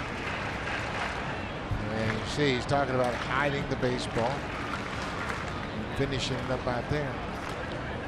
Barucki's pretty advanced for his experience. Yeah, he realized that the Yankees were sitting on just 2 of his pitches, and he needed another pitch to get them out. He is scheduled to start in tomorrow's game against the Orioles, so he's paying attention to what these hitters are doing. Well, he's got a real good idea what he needs to do to be successful as a pitcher. And that's the whole thing about learning up here in the big leagues. You're seeing the best hitters you've ever faced. And you have to be innovative, and you have to be aware of what's causing you problems. John Andrioli, the center fielder, with a 2-0 count. Game's a little bit faster up here, isn't it? It's a lot faster. They hit the ball just a little bit harder and a little bit more consistent. That's the one thing I found when I first came to the big leagues and I played the outfield. I'm like, I don't remember the ball getting to me this fast down in the minor leagues. Consistently, even the number 7, 8, 9 hitter, when you played the outfield, the ball got on you quick. For pitchers too, when you make a pitch in the minor leagues, hitters might swing at it. It might be a ball, but up here they don't swing it. They got to throw strikes to be effective. Fly ball to center. Pilar coming in. He'll get there, and Andrioli's retired. That's the first out of the inning. But you can go down in the minor leagues, and especially if you have a decent breaking ball, for instance, like Barucki, like Pannone, you can flip that breaking ball up there. 9 times out of 10, a minor league hitter's going to swing it. Big league hitters don't swing at bad pitches. Well, in the minor leagues also, if you're a pitcher, you're going to face 9 batters, right? Maybe 2 of them might be major league type of players. The other guys, may be prospects. They might be 4A players if you're in AAA. The lineups just aren't as deep, and you can get away with mistakes a lot easier down in the minor leagues. Here, not so much. Yeah, it's all about attacking hitters with hopefully 3 pitches if you're a starter. This is Caleb Joseph. Josh Rogers making his major league debut, talking to Andrew Kashner, the veteran right-hander. He looks like he might be done, doesn't he? I think you're right. Yeah, generally when you see a pitcher having a conversation with somebody other than the pitching coach, he has been told he's out of the game. Yeah, he looks nice and relaxed. Usually if you're still in the game, you might have a jacket on or you wrap a towel around your arm just to keep it warm. Looks like he's shutting it down for the night.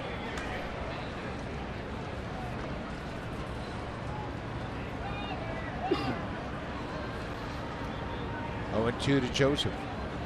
Breaking ball. Bottom of the 5th inning. The Orioles scored a run in the first, 4 in the 3rd, and 2 in the 4th. Blue Jays got a run in the 4th and 2 in the 5th. And we stand right now at 7-3 Baltimore. I was surprised a little bit that the Orioles didn't bunt after those first 2 batters were hit, just to get a couple of more guys in the scoring position and keep the pressure on. Biagini's 1 pitch from getting out of this. Fly ball to center field. Pilar makes the catch. Beckham goes back and tags at second. He'll move up on the out. And there's a run for you right there. If you sacrifice those runners in the scoring position, Caleb Joseph scores on a sacrifice fly.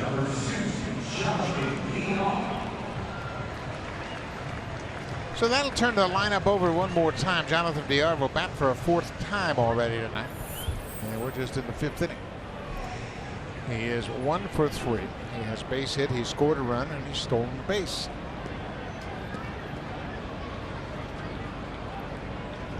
Baltimore trying to make it 2 in a row. They had snapped an 8-game losing streak with last night's win. And he threw a shutout, their 6th shutout of the season as they beat the Blue Jays 7-0. They are with a mighty cut. Threw that ball right by him.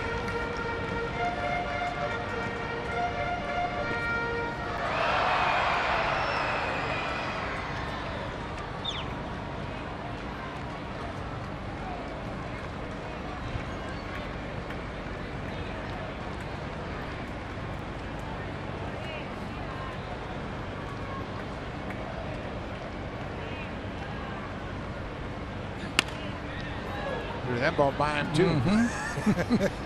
He was late on that fastball from Biagini. Joe's got a good fastball. The last pitch was 95. And when he makes good pitches with it, he can get anybody out. See what he does here. I'd go right after him right here. I wouldn't waste any pitches or anything. You got to go deep into this game. After Pannone could only go 3 in a 3rd inning, don't waste any pitches. Go right after him here. Put something off that pitch at 89 miles an hour.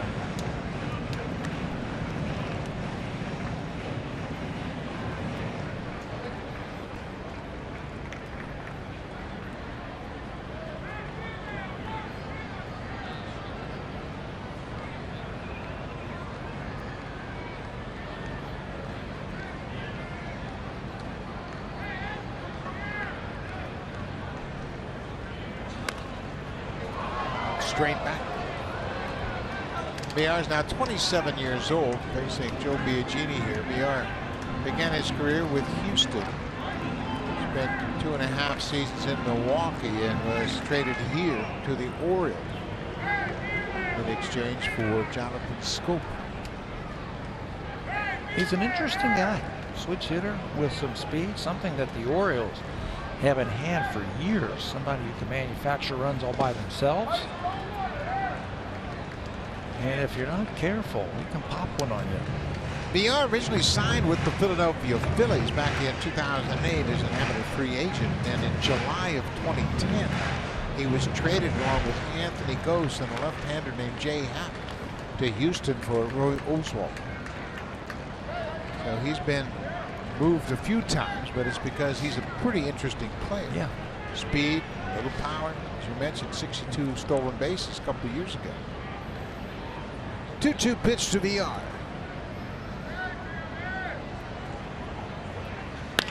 As a base hit to center. Beckham's in to score. It is 8-3 Baltimore. You know, Buck, he threw the first 2 pitches right by him. 96, 95 miles an hour, and he had no chance Missed a couple of pitches. It looked like he took a little something off that pitch. It just registered 89 miles an hour. That's a good two-strike approach by VR. It might have been a changeup that caught way too much of the plates. And a 2-out hit for VR. Does cash in that run. VR with a couple of hits tonight. He's driven one in and he scored one.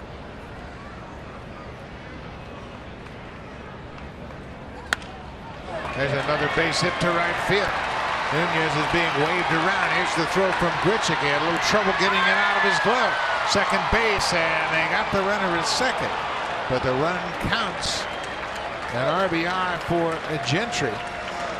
As Nunez comes in to score, Grichuk had some trouble getting the ball out of his glove cleanly. And the Orioles have taken a 9-3 lead.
And the Astros at the end of the month.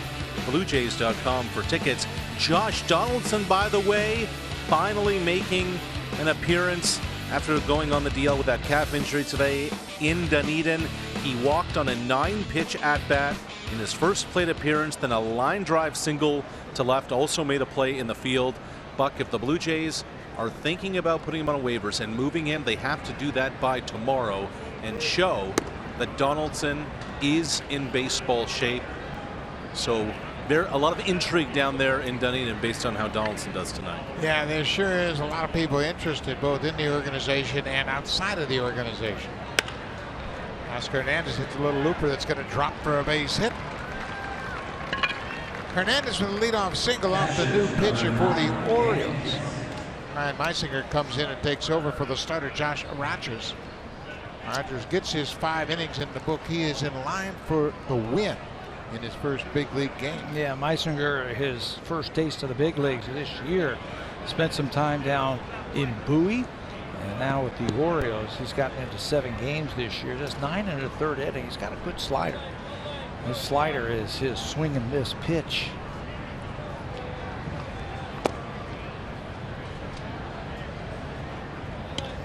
Benny Jansen has walked and grounded out.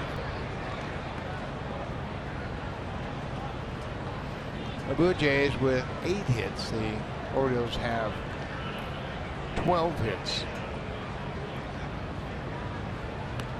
All the way back to the screen as that ball bounces right to Joseph, but he couldn't pick it up. It's a brick backstop behind home plate here in Baltimore, and oftentimes those balls that go right over the catcher come straight back as they carry him off the brick wall. Oh, and he had some thoughts of maybe throwing to second base. fastball way back. And you could see he looked up just a little bit too quickly before he picked the ball up. But he was thinking about getting Teoscar at second base if he was jogging down there. 3-0 now to Danny Jansen. Well, that's not what the Orioles wanted to see. You score 2 runs, get those 2 runs back in the bottom of the 5th inning. You've got a 6-run lead, and you've got the bottom of the order coming up. I want to be walking guys and giving the Blue Jays even a feel for trying to get back into this. Not even close on ball 4, so a single and a walk. That's the way the Blue Jays start the inning. Josh Rogers made his first major league appearance tonight. He was pretty good. 5 innings, came up 7 hits, 2-run home run to Justin Smoke.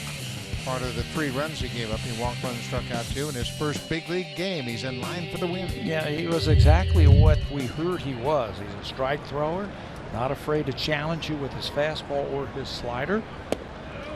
Doesn't look like he's going to be a big strikeout type of pitcher, but he'll give you innings. He'll bulldog his way through those 5, 6, 7 innings that you need.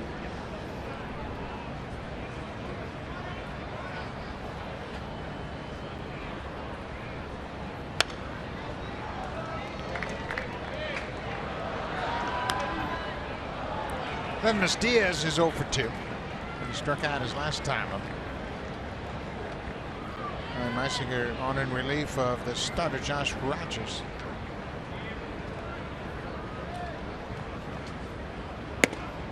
Breaking ball for a strike. Diaz thought it came around the plate. And maybe high. As he has a word with the umpire. That's his pitch that he can get a lot of poor contact with. That little slider. He also has a changeup you got to think about.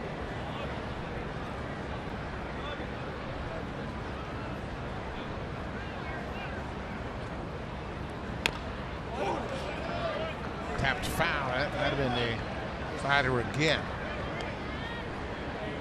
1 ball, 2 strikes. The Blue Jays have a home run tonight. That was off the bat of Justin Smoke. They have 178 home runs this season.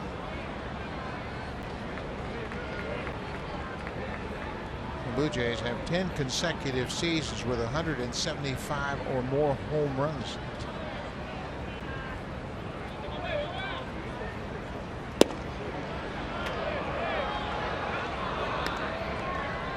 Two and 2. Only the Yankees and White Sox have longer streaks than the Blue Jays of at least 175 home runs as a team. The Yankees had 15 years in a row from 98 to 2012. Diaz strikes out. Let's check in with Carolyn. She's got an update for us.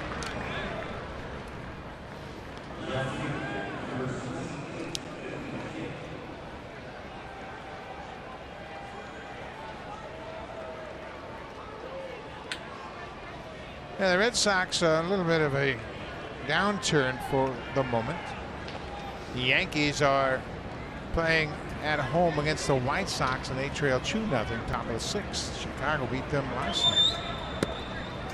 Yeah, a little bit of a downturn, and they're only 48 games over 500, right?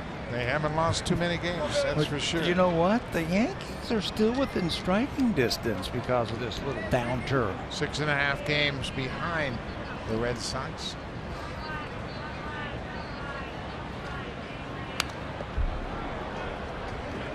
The Yankees tonight, as we mentioned, trailing 2-0. They have just 1 hit off James Shields. Lance Lynn, the starter, is out of the game for New York. He went 5 2/3, gives up 3 runs on 7 hits. Tim Mason loosening up for the Blue Jays. Carlos Rodon got him last night, didn't he, for the White Sox? Those are the games you have to win. You're facing a team that's 27 games under 500. You got to put them away. Chicago's won 4 in a row. They're a dangerous team this time of the year, especially when they start to expand rosters. Those teams that are well out of it, they're going to have extra players. They're going to have players you don't know anything about. Those games are in New York, too, aren't they? Yep. Pulled foul off the bat of Billy McKinney.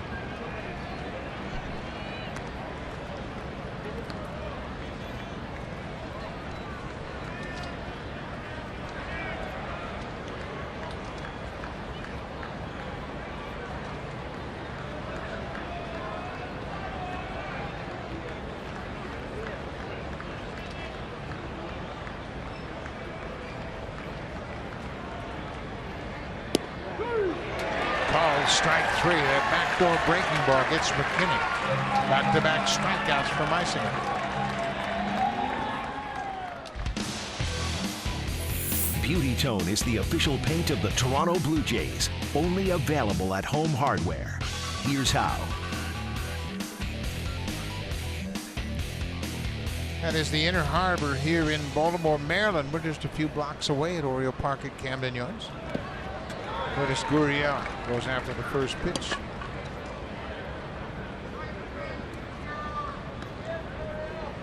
Gurriel singled and scored in the fifth. Got that average over 300. See Kevin Pillar, he's checking out the scouting report on Ryan Meisinger. Scouting report says he's got a good slider. Go up there and look for it. Yeah, those tablets are something new that we have seen in baseball the last couple of years, and they're not connected to the internet. They're just loaded with the information for the opposing teams and pitchers, their hitters, where they hit. Coaches have them at their disposal. They can call up any pitcher on the opposing staff, see what they throw, and they even have some at bats of the individual hitters on the Blue Jays against the Oriole pitchers. You know, I'm all for that, and you got to look at that, and it's a great tool. But when he's out on the mound right now, my eyes are going to be on this guy right now. I want to see what that breaking ball looks like. I want to see what his fastball looks like, and I can judge that from the bench. I got to keep my eyes on him. 2-1. You know, if I would have had that in my playing days, I don't know if I ever would have gone to the plate. Looking at some of my previous at-bats would suggest I didn't have a chance. Well, they would have taken out all your bad at-bats, right? There wouldn't have been anything to show. You would have sat there and looked at a blank screen. All right. Full count now on Gurriel.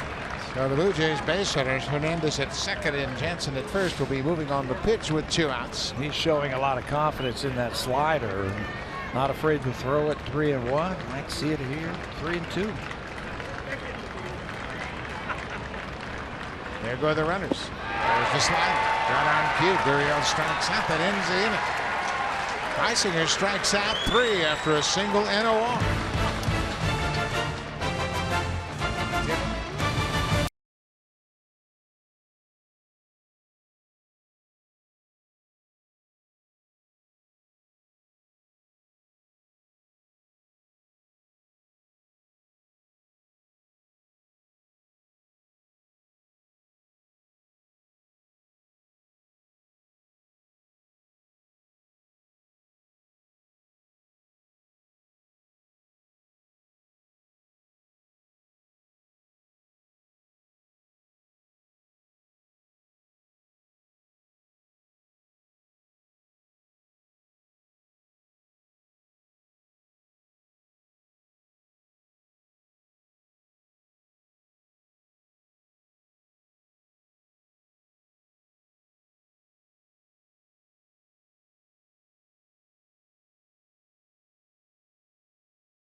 Jays, they won last night 7-0 as they beat the Jays and shut them out. Adam Jones, a longtime center fielder, he will bat this inning, and Danny Jansen, the catcher for the Blue Jays. They have a relationship that goes back to 2004 when Jones was in the minor leagues with the Seattle Mariners. And this is the picture. Why you got to grow up on me, Danny Jansen? He was, the Jansen family was a host family for some of the young A-ball players, and Adam Jones was just an 18-year-old kid, just signed out of high school from San Diego, and he lived with the Jansen family. And Danny and his older brother got to know him. They've become friends, and they're still friends at the major league level. I think that's really cool. Adam Jones signed as a shortstop, and Danny was telling me, he says he was just a shortstop. He was just breaking in, and just 18 years old, and his brother was 16 at the time, so he had somebody to hang around with, and the Jansen family took care of him. And now here they are in the big leagues all these years later. I think that's such a cool story. Adam Jones made 32 errors playing shortstop in 120 games in the Midwest League that year. So you can see why I end up in the outfield. Happens all the time, doesn't it? Shortstops that end up out in center field because they're great athletes. Tim Mayza is going to end up in this ball game for the 22nd time this season. Tim last worked a couple of days ago in that Philly game back at the Rogers Center, threw an inning, gave up a hit. He says his slider has been a lot better since he has come back up to the major leagues. Trey Mancini drives it deep down the right side, and that had a home run distance, but it sliced foul. They told you the ball's carrying well tonight. That looked like a routine fly ball that just kept going and going. This is why the pitchers aren't really that comfortable in Oriole Park at Camden Yards. It is a small ballpark on these hot nights. Trey Mancini has been swinging the bat really well. And you need to change up on him, your game plan, because whatever they've been throwing up there, he's been hitting. Mancini, with 2 extra base hits tonight, has extended his hit streak to 4 straight games. But he has 7 extra base hits in those 4 games. This is the part of the order that has really given Blue Jays fits tonight. Trey Mancini, Adam Jones, and Chris Davis, 7 for 9 so far in this game tonight. They've done most of the damage, although the home runs have come off the bats of Beckham and Gentry.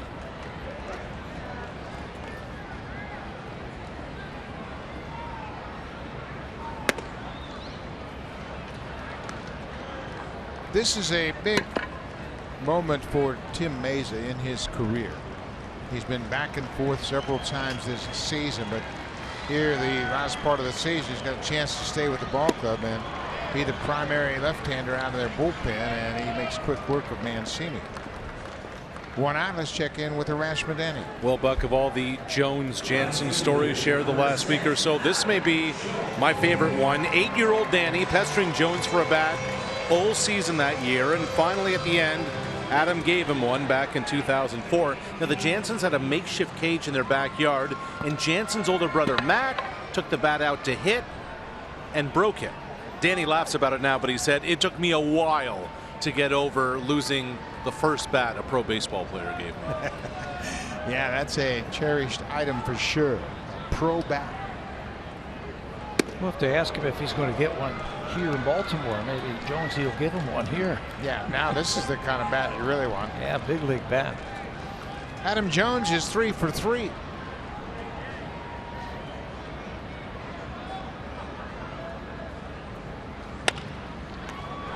Nice play by Mayza, knocks it down, stays with it, and he retired Jones for the first time.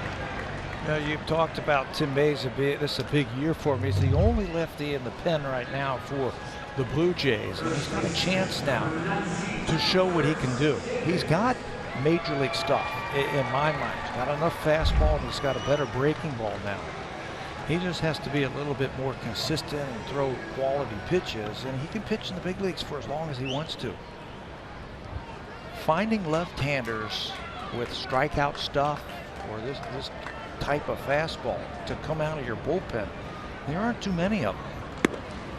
It's really interesting too, because the Blue Jays don't have another left-hander on their 40-man roster. There are some left-handers down in the minors that have made some noise this year. Jose Fernandez is one of them that's pitched very well. But this is the matchup that Blue Jays want to see Mayza dominate, lefty on lefty. Right. And that improved slider, like he was saying yesterday, can really come into effect right here. Just finish him off with that slider. They always play Chris Davis in the shift position, and the StatCast AI is powered by AWS. Pretty soon you're going to have 4 infielders on the right side of the infield against Davis. Never shows that he wants to go the other way. No, despite the batting average at 168. It's up to 172 now. Has a couple of hits tonight.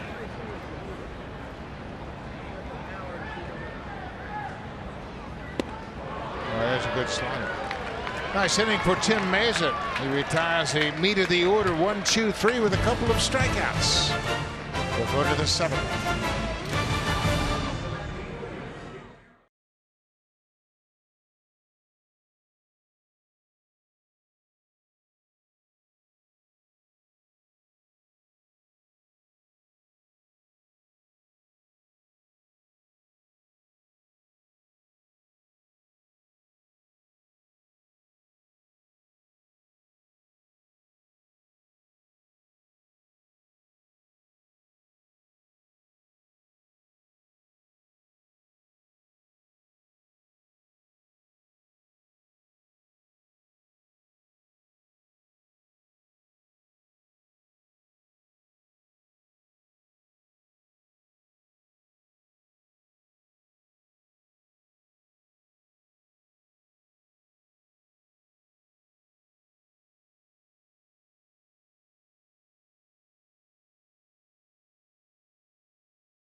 For you tomorrow, it's NL baseball. The Mets are in Chicago to take on the Cubs. It all starts at 2 Eastern, 11 a.m. Pacific time on Sportsnet 1.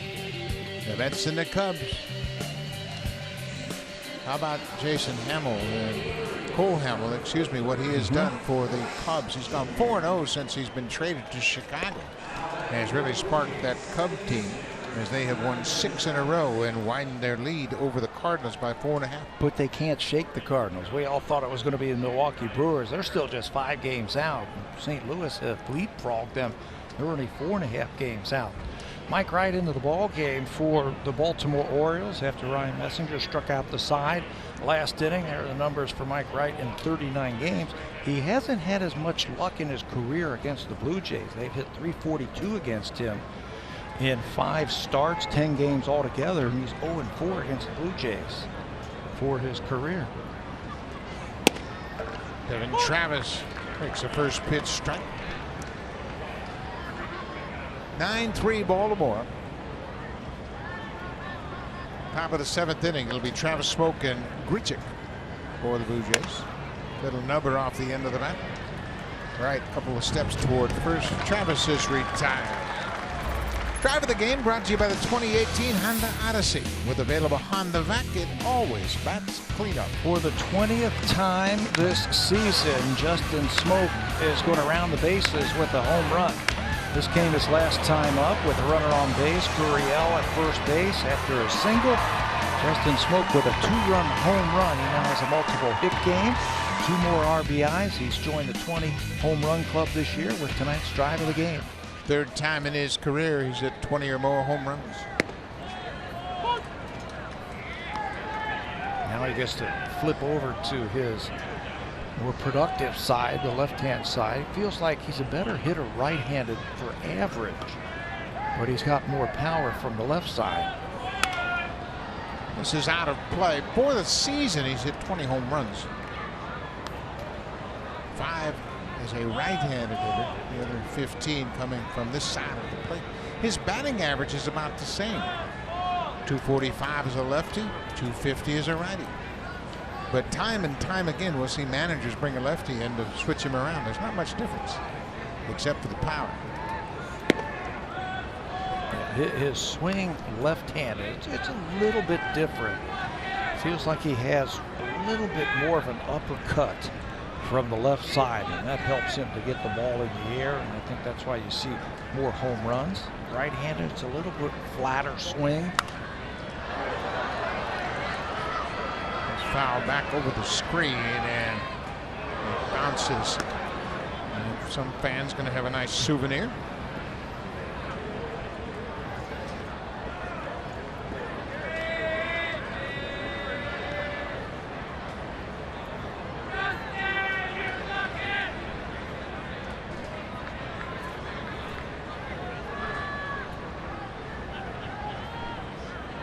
1-2 to Smoke. Well, he's got a good eye then. He has a great eye. That ability to wait for that pitch that he needs to square up. He can take that borderline pitch as well as anybody on this team.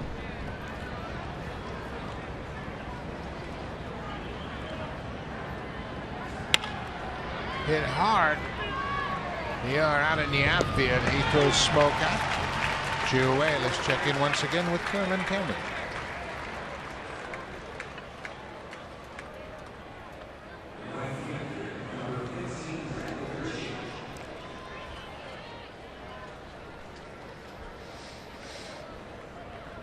Well, Houston put it on the A's last night. They won 11-4. Garrett Cole the winner. Brian Anderson took the loss, and Houston looked like a World Series team last night in that game. Alex Bregman with 4 hits. Had a big game for him. Charlie Morton, the starter for Houston against Edwin Jackson. And Jackson has allowed just 1 hit and 1 run. It's an unearned run as the A's have a 3-1 lead. That should be a fun month of September with those 3 teams, Houston, Oakland, and Seattle, battling it out in the month of September. They'll be playing each other plenty of times. Seattle's still not out of it, although they've dropped back a little bit. Now 7 games behind Houston. Blue Jays will see Houston at Rogers Center. The 3-game series, the last homestand. How about Houston? They go to Toronto and Baltimore to finish up their season. They still play Arizona, and that's really unfortunate because Arizona, of course, is in contention for postseason berth.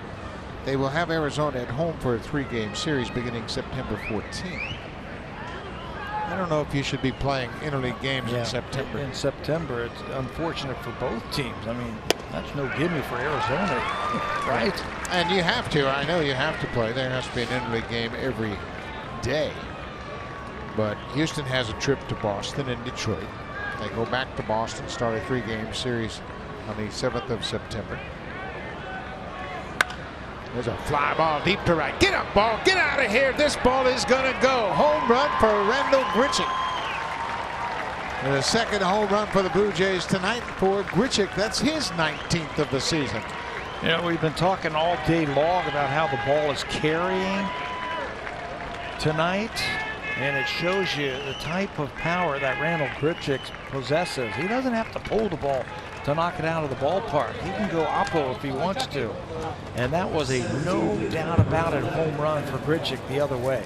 4 home runs in the ball game, 2 by each club as Grichuk hits number 19. He now has 47 RBIs on the season. He's had a nice night. 3 hits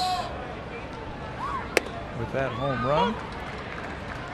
He got beat by the fastball the previous pitch, so Mike Wright comes right back with it.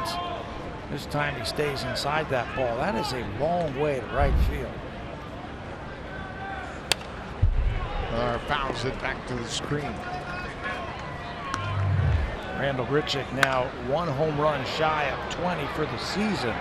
Got off to a really rough start. Look how far that ball went. But since June has really turned it on for the Blue Jays. Pilar gets a base hit on the hanging breaking ball.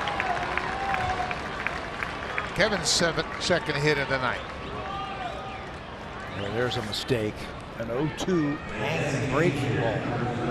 Instead of finishing him off and putting him away, he hangs this thing. And Kevin Pilar appreciates that as he bangs it through the left side for a base hit. Boy, that's nothing finer when you're in the hole 0-2 and he makes a mistake like that. Just trying to survive, and he really helped him out as he left that slider inside. Teoscar Hernandez is the DH tonight. Takes one way outside for a ball.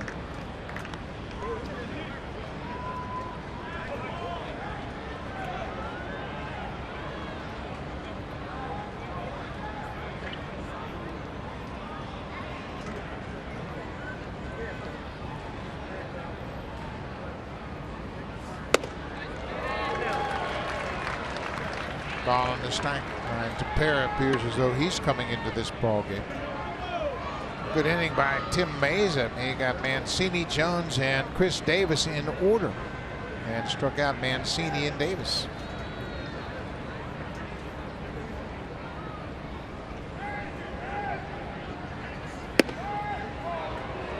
Take off the plate. Mike Wright has had 10 appearances this month of August, and he has allowed a run, at least one run in 7 of them now, after that home run by Randall Grichuk.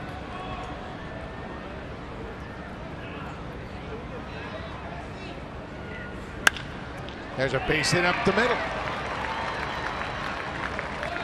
Hernandez is aboard.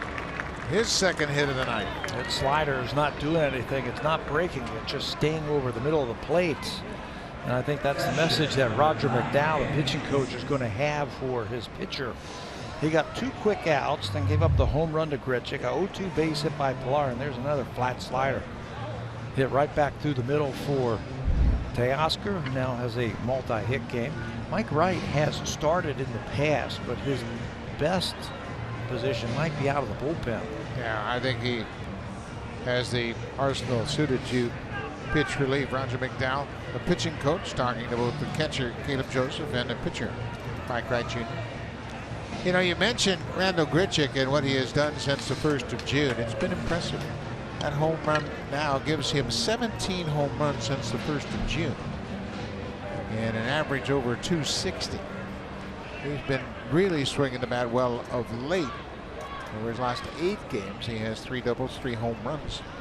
Yeah, the OPS, that's what you like to see. Your on base plus your slugging average, and he's really up that since he came back off the disabled list at the beginning of June.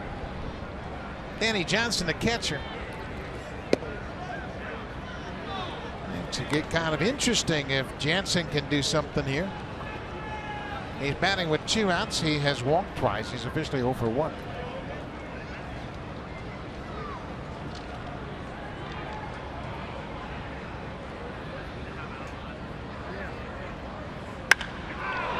Ball deep to center field. Andrioli back at the track. He's got room and makes the catch. Just a matter of feet, and Danny Jansen missed a 3-run home run. But Randall Grichuk, he didn't miss a home run. He goes opposite field. Home run number 19 for Randall Grichuk.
Rogers Blue Jays baseball partnership. It may not be reproduced or retransmitted in any form, and the accounts and descriptions of this game may not be disseminated without the express written consent of Rogers Blue Jays baseball partnership.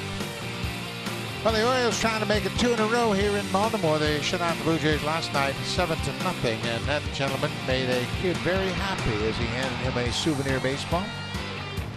And it's been a hot, muggy night, and the ball has been jumping out of this ballpark. The teams have scored 13 runs on 23 hits and hit 4 home runs together. Each team with 2 home runs. But the Blue Jays trail by 5, and the new pitcher will be Ryan Tepera. After a really good inning by Tim Mazur, 3 up, 3 down with a couple of strikeouts, Ryan Tepera is going to get some work. This is his 57th game following last season when he got in a career high 73 games and threw 77 and 2/3 innings. He will make his 57th appearance of this season, and he needs some work. Ryan has not worked in the last 4 days. The last time he pitched was back at Rogers Center, a game against the Phillies, just 2/3 of an inning. So he needs some work. Tim Beckham, the shortstop, is homered tonight. There's a good slider for Tepera to jump ahead of Beckham. Beckham hit a 3-run home run in the 3rd inning, part of a 4-run 3rd inning that made it 5-0 at the time.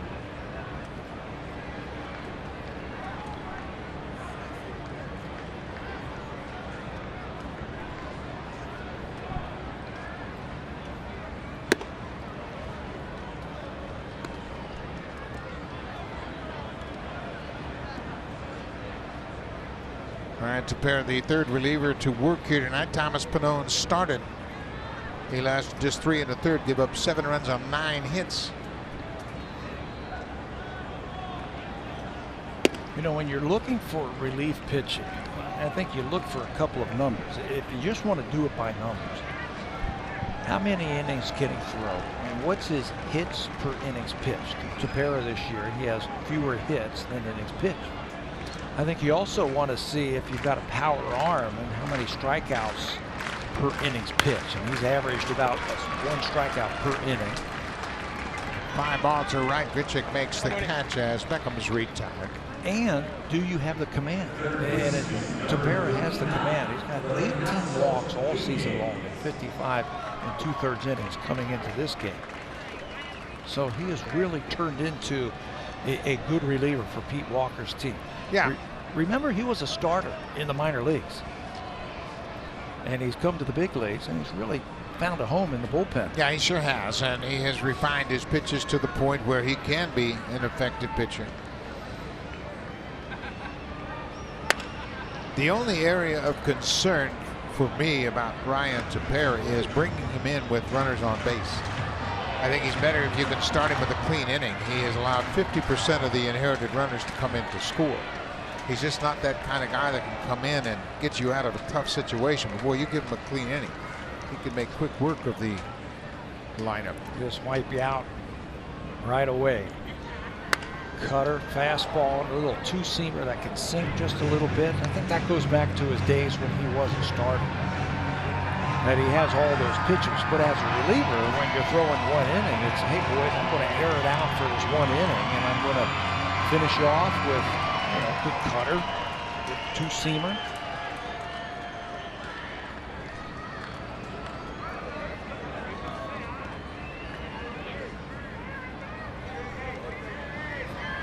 He's done a little bit of everything, I think, for the Blue Jays this year out of the bullpen.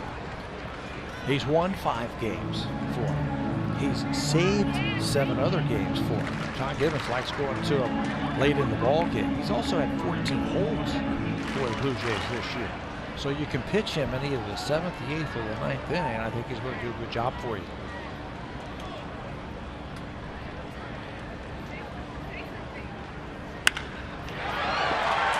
Nunez rips that high breaking ball into the left field. Billy McKinney made a nice play to hustle it back in. Let's check in with Resch. Well, Buck, for the AA New Hampshire Fisher Cats, what a night in Portland. Nightcap of the double dip. Leadoff hitter John Bertie had a single, double, and triple going into the 9th inning. Needed a home run, hit an opposite field shot for the 2nd cycle in franchise history. New Hampshire leads 8-3 in the 9th on a historic night for Bertie and the Fisher Cats. John Bertie has been a journeyman in the minor leagues, and he has gone away from the system. He's back with the Blue Jays now. He's a versatile guy. He can do a lot of things, and what a night for him, finishing up his season in Double-A, and have a night like that where he hits the cycle and goes opposite field for the home run. Congratulations to him. Good for him. I mean, he's not the name guy on that team. There's a lot of prospects there who have gotten a lot more recognition this year. So congratulations to him. They're going to get ready for the playoffs. He has to Travis back to first in time. Andreoli Grounds into an inning-ending double play. Tepera gives up a single and nothing more.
Presented by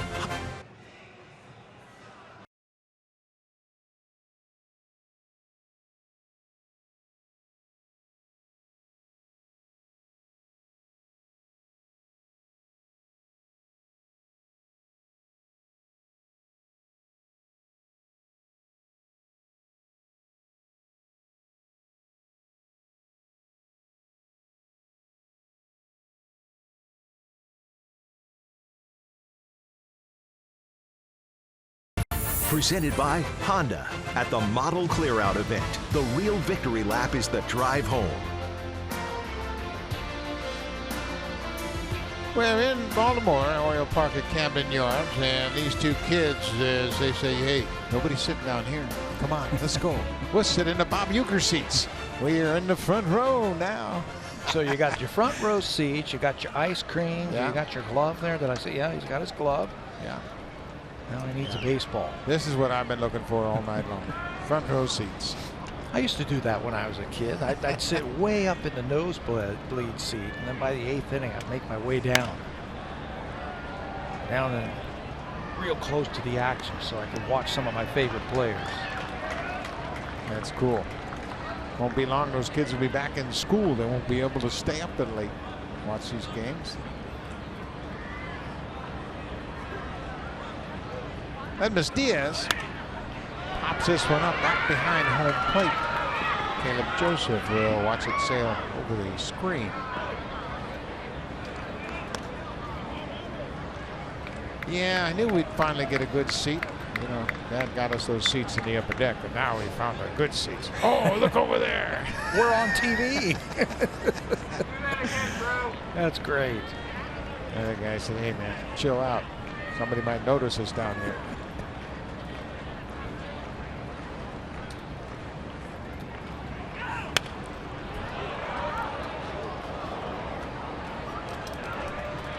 Top of the 8th inning. The Orioles have a 9-4 lead. Mike Wright wasn't going to make another mistake. 0-2 with a slider, so he threw him a fastball away. Gave up a base hit to Pilar last inning on an 0-2 pitch.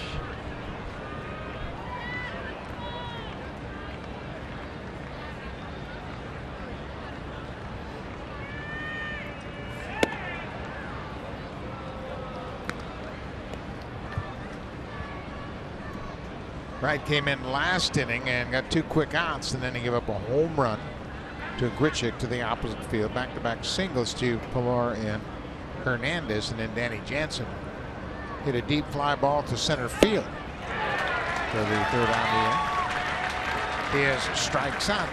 Struck out for the 3rd time tonight. Much better slider that time for Mike Wright. Put it in a good spot, stayed on top of it. And he hits the glove. Caleb Joseph holds it right there and he hits it. Looked like Diaz might have hurt himself on that swing.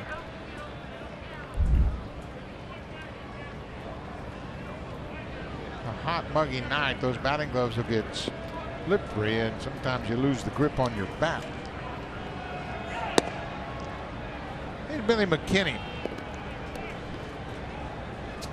And again, McKinney 0 for 3 tonight, but he made a couple of good plays in the outfield. last inning, those are the kind of plays that go, unnoticed if you're not paying attention. It was a base hit down the left field line. Looked like a sure double for Nunez, but McKinney hustled over there, cut the ball off, and he held him to a single, much like he did in New York against the Yankees. And it kept the double play in order. And the next batter hit into a double play. Yeah, those things are really important. And you hear outfield coaches harp on it. Keep that double play in order. Give the pitcher a chance to get out of it. Believe me, the coaches recognize that. And that's one thing that Tim Leeper was really talking about, the play that he made in New York, cutting the ball off on a similar type of ball. McKinney draws the walk. That'll turn the lineup over one more time, and Lourdes Gurriel Jr. will come to the plate for the 5th time this evening. He's 1 for 4. Had a single to center in the 5th, came around to score. He scored on the smoke home run.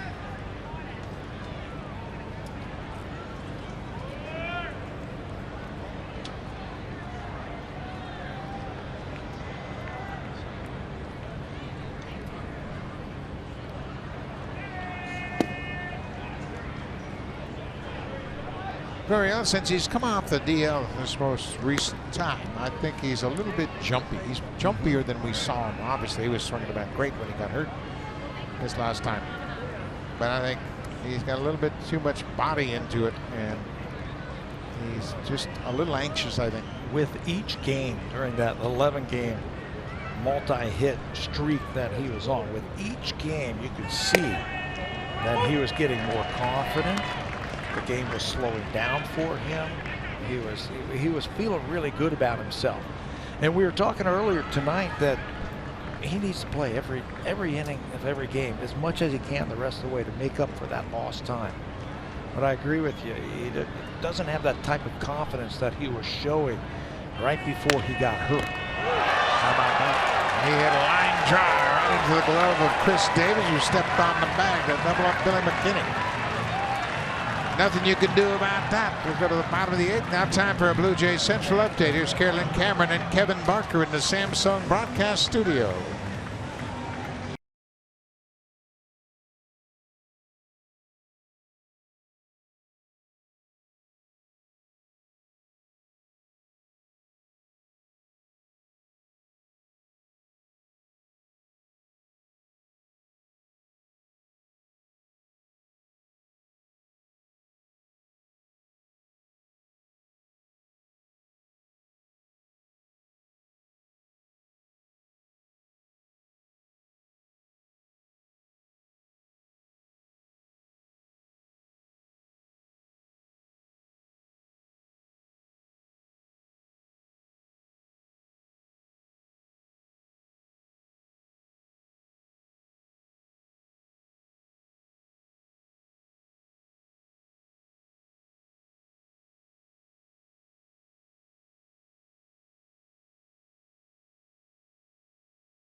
Will make his 2nd big league appearance of his career. Those are the numbers from AAA Buffalo. He got called up for the first time in his professional career and pitched in the game last night. He's back in there tonight.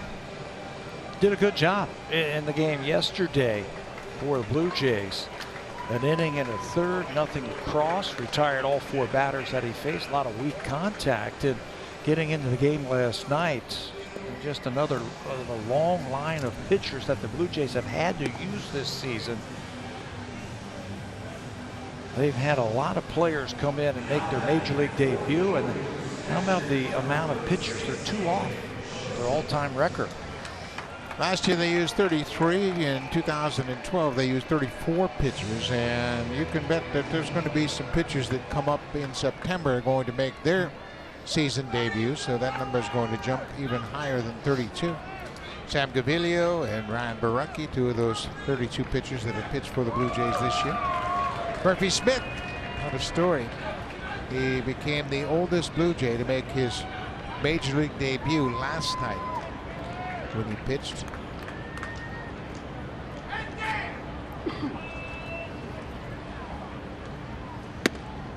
He was 31 years old plus 2 days. Caleb Joseph has flied out 3 times tonight, 0 for 3. Fly ball to right. Pritchett going back. He's got room right on the warning track. Caleb Joseph is 0 for 4. I'm sure Murphy, if you ask him to pitch every single day for the rest of the season, I'm sure he would be happy to do that. After 10 long years in the minor leagues, he's really fought his way up the ladder through a couple of different organizations, and here he is, first taste of the big leagues. You know he'd like to pitch every single day. You bet. And twice on Sunday.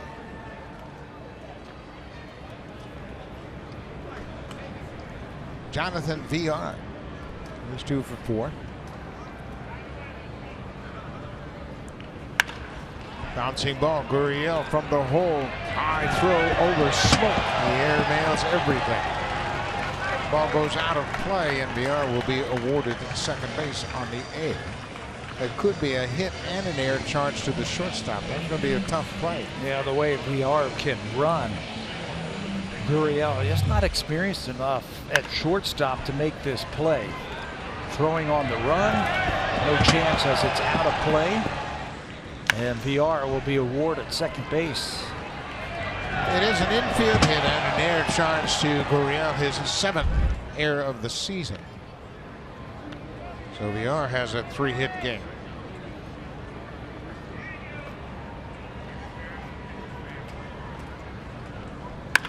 There's a base hit to left field. They're going to stop VR. McKenna gets the ball back in quickly. Craig Gentry has his 3rd hit of the ball game. Came into this game with a .252 average, usually hits down in the lineup. Buck Showalter elevates him into the number 2 spot in the batting order today and is rewarded with 3 hits, his first home run, 3 RBIs. He's had a heck of a game for the Orioles tonight. As has Jonathan VR. And the Orioles overall 9 runs on 15 hits. They snapped that 8-game losing streak with a win last night. And here's Trey Mancini. All he's done tonight is doubled and tripled.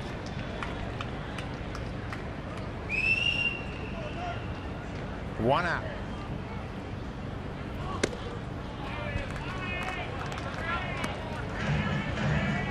Murphy Smith began his professional career with the Oakland Athletics in 2009. Then he went to Vancouver. Pitched at Nat Bailey with the Oakland team. Just got into 1 game. He made 1 start in Vancouver. A lot of pitchers tonight have had trouble getting a grip on that baseball. You can see him really trying to wipe the perspiration off of his hands. Those last 2 pitches slipped right out of his grip.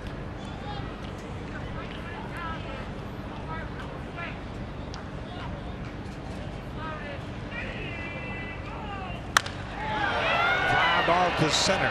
VR is going back to tag as Pilar makes the catch. VR comes in to score an RBI for Trey Mancini.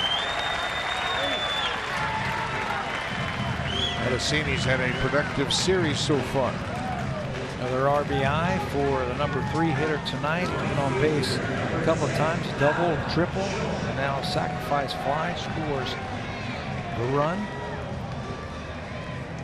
Orioles put up 7 runs against the Blue Jays last night. They've got 10 tonight. Blue Jays on the verge of losing their 6th straight road game, and the starters have been roughed up during that stretch. Starters had been 0-4 in the previous 5 road losses. Jones gets jammed and flares in front of Pilar. And then Jones has a base hit, his 4th hit of the night. Oriole hitters are having a little fun tonight. Hit number 16 on the night for the Orioles. He didn't hit it that well. That fastball beat him on the inner half, but he's strong enough to get it into the outfield.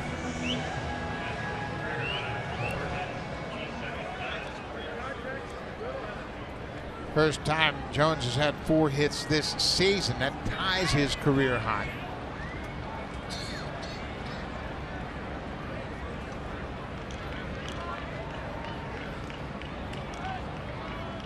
Chris Davis has had 2 hits tonight.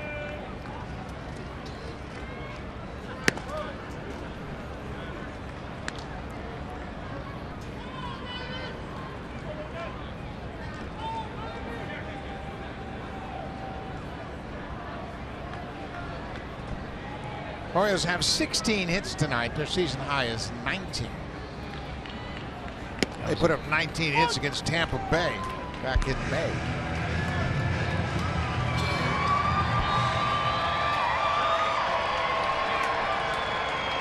They hadn't done anything against the Blue Jays until last night. Last night was their 2nd win of the season against the Blue Jays. Now they're looking at their 3rd.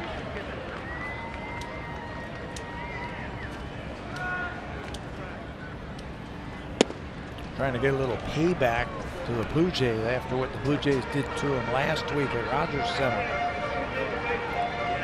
Blue Jays swept them, and the Blue Jays are now 12-2 against the Orioles this season.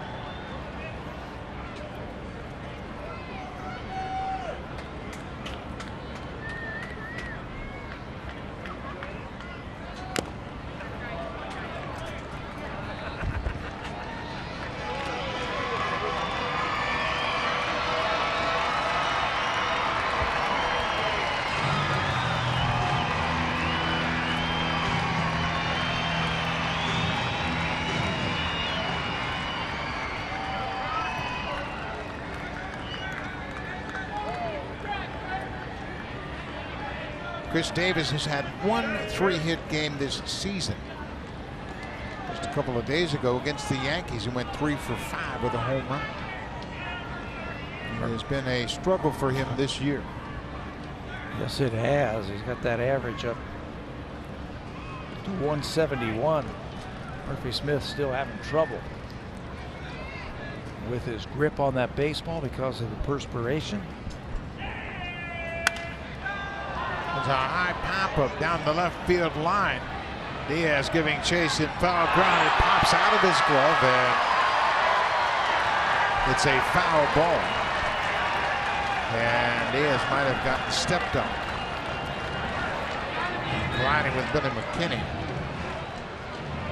He got into foul territory, kind of overran the ball. The ball was back over his head and popped out of his glove. Yeah, in foul territory. And McKinney trying to make that play himself. Looked like he collided with him. He's there. Diaz is there, but watch how the ball drifts on him. Touches it right there, so it's a foul ball. And then looked like he kicked McKinney. Maybe twisted his ankle just a little bit. Right there.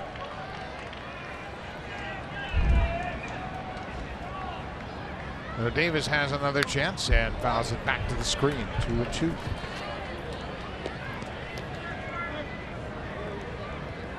Diaz had a sprained ankle running the first base down in Tampa Bay early in the season. Put him on the shelf for quite a while. It looked like his left ankle on that play right there. Maybe just rolled it a little bit.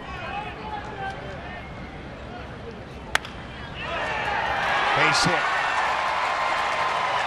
One run is in to score. Jones is coming around third, and they're going to send him home. Travis won't have a throw. Chris Davis drives in too after he had that foul pop out of the glove of Diaz. His second 3-hit game of the season. They put 3 infielders on the right side of the infield, and he still beats the shift. Shows you how strong he is with his 11th double Rips it past Smoke, and now it's going to go down into the corner and score a couple of runs. Davis has driven in 3 runs tonight. That'll give him now 48 as Adam Jones crosses the plate with the 12th run.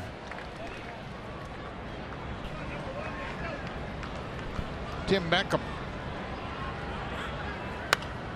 Beckham homered in the 3rd. The Orioles now with 17 hits, 2 out their season high.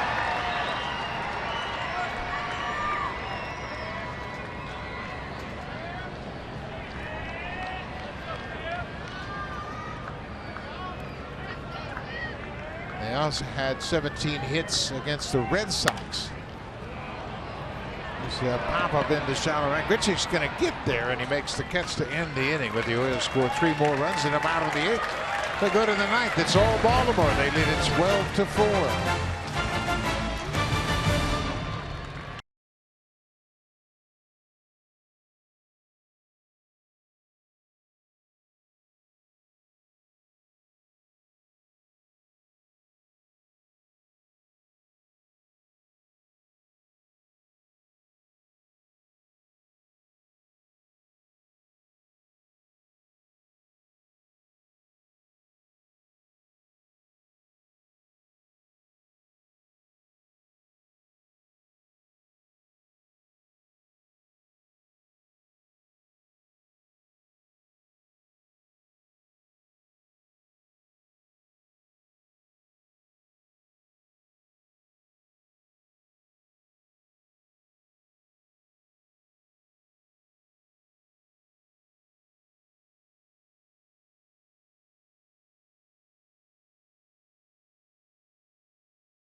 Three-game series tomorrow. It all starts with a pregame show at 6:30. That's 3:30 p.m. Pacific time on Sportsnet.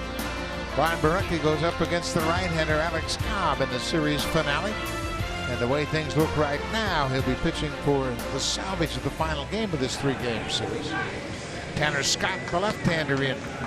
4th pitcher of the night for the Baltimore Orioles. Scott, in 40 games, has struck out 58. He has struck out the side 3 up, 3 down 7 times this season, including 1 time against the Blue Jays. He got a good fastball and a wipeout slider. Another defensive change for Baltimore. Cedric Mullins takes over in center, and that pushes the starting center fielder John Andrioli from center to right. Adam Jones out of the game.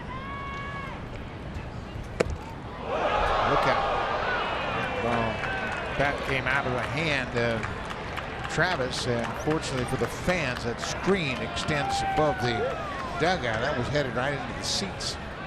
Yeah, and it ricocheted off of the screen and then back down into the Blue Jays dugout, almost taking out Teoscar Hernandez. Heads up.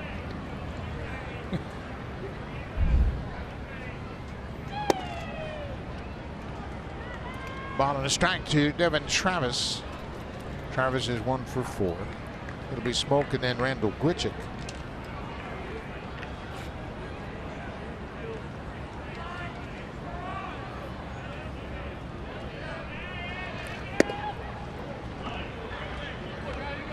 Travis, Smoke, and Grichuk have combined for 6 of the Blue Jays' hits. Smoke has singled and homered, and Grichuk 2 singles and a home run.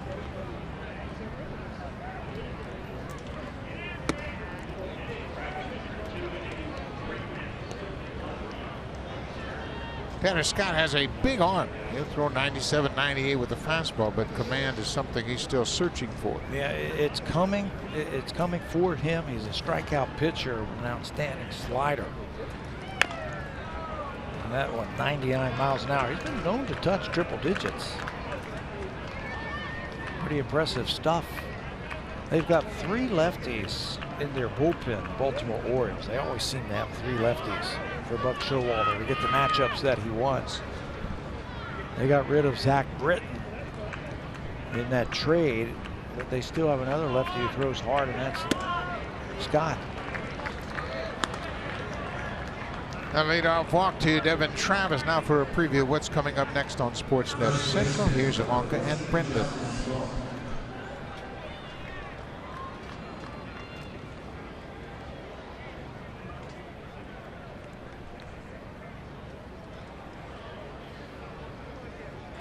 Thank you very much, Ivanka. That's all coming up right after this ball game, so make sure you stay tuned for that. Here's Justin Smoke.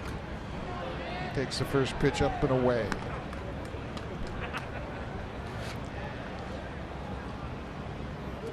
Smoke 2 for 4 tonight. The home run was his 20th of the season. That came back in the 5th inning with a man aboard. Another message for one of his young pitchers to calm him down just a little bit. At 5 balls out of the strike zone already. Like he was overthrowing those pitches, reaching back for a little something extra. Got to be able to command your fastball. I don't care how hard you throw it. Yeah, you don't need to with an 8-run lead. You just need to throw strikes. Travis moves to second. It'll be defensive indifference as the Orioles never budge from their defensive positions.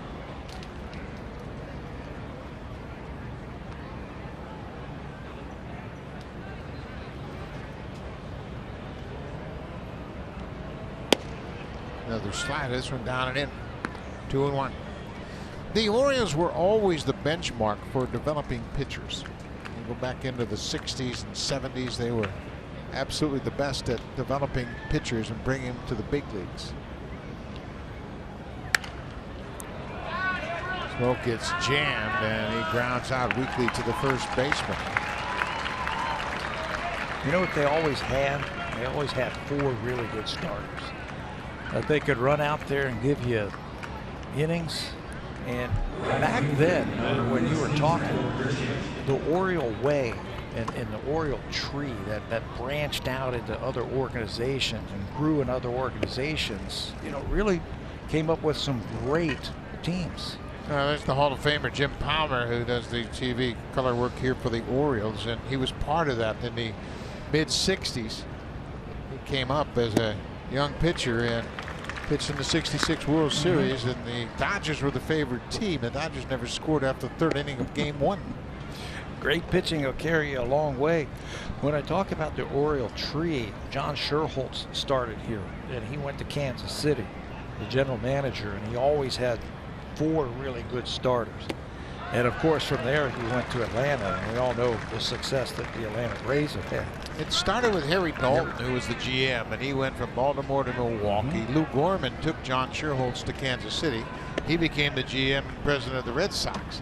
So they spread that Oriole way all around baseball. All around baseball. You can see the footprints of the Orioles on a lot of teams over the years. And it was a great baseball tradition. Which hammers that ball into the seats down left field line. It goes back to Paul Richards, who came here in the 50s when the Orioles first came from St. Louis. They were the St. Louis Browns, came here and established the Orioles, and they got off to a great start. Early in the 60s, became a powerhouse. Built on pitching and defense. Had some great managers over the years. Hank Bauer, Joe Walter Belli, of course the great Hall of Fame manager Earl Weaver.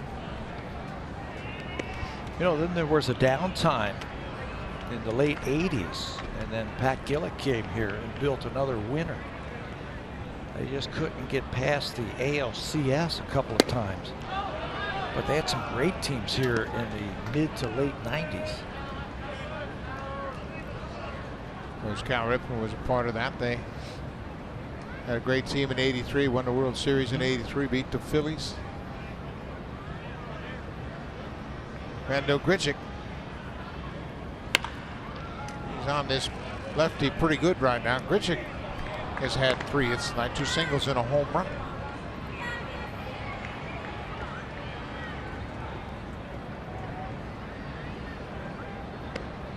He's throwing a couple of breaking balls now, and he's been out in front. Now would be a good time to use that 97-mile-an-hour fastball. Grichuk gets his 4th hit of the ball game. Travis is going to come in to score for Randall. That's his second 4-hit game of the season. He also had 4 hits out in Seattle against the Mariners on the 3rd of August. He's had a good night at the plate. Look how smooth his swing has been. There's no panic in his swing at all. He's going to turn around this fastball with a nice, easy swing. Don't try and do too much with it. Just make sure you time it up. Get ready to hit the fastball. Picks up another RBI. Kevin Pillar batting in the 5th spot.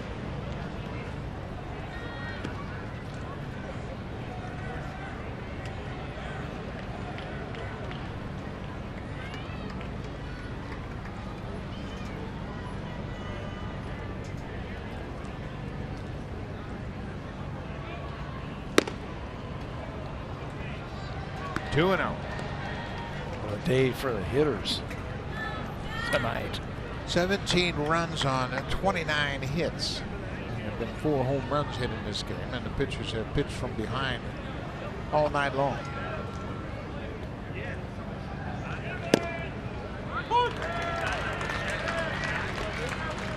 The problem you have today in the game across both leagues is there's just not enough talent, and you push guys to the big leagues before they're ready. And, you know, I agree. Scott's got a good arm. He throws hard, but he can't command his pitches. Yeah, there's so many teams, and there's so many injuries. And if you throw hard, if you throw 95, 96 miles an hour, you're not in the minor leagues very long. They get you to the big leagues and said, okay, we're going to teach you how to pitch up here. We need you. Plus, you've got bullpens and pitching staffs that are 12, 13 deep. They get the force out at second. That's all they'll get as Pillar grounds into the force out. That's the second out of the inning. But you're right, the injuries, the fact that they use a lot of pitchers, they have options, they send guys up and down, and oftentimes pitchers are pitching in the big leagues when they should be. So Teoscar Hernandez has a couple of hits tonight. The DH is the Blue Jays' last hope. Orioles won't hold Pillar on at first.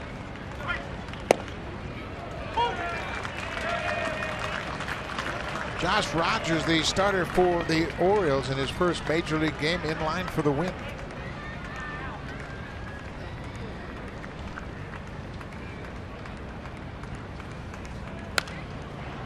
Rogers was acquired in the trade to send Zach Britton to the Yankees. Only 3 minor leaguers they got in exchange.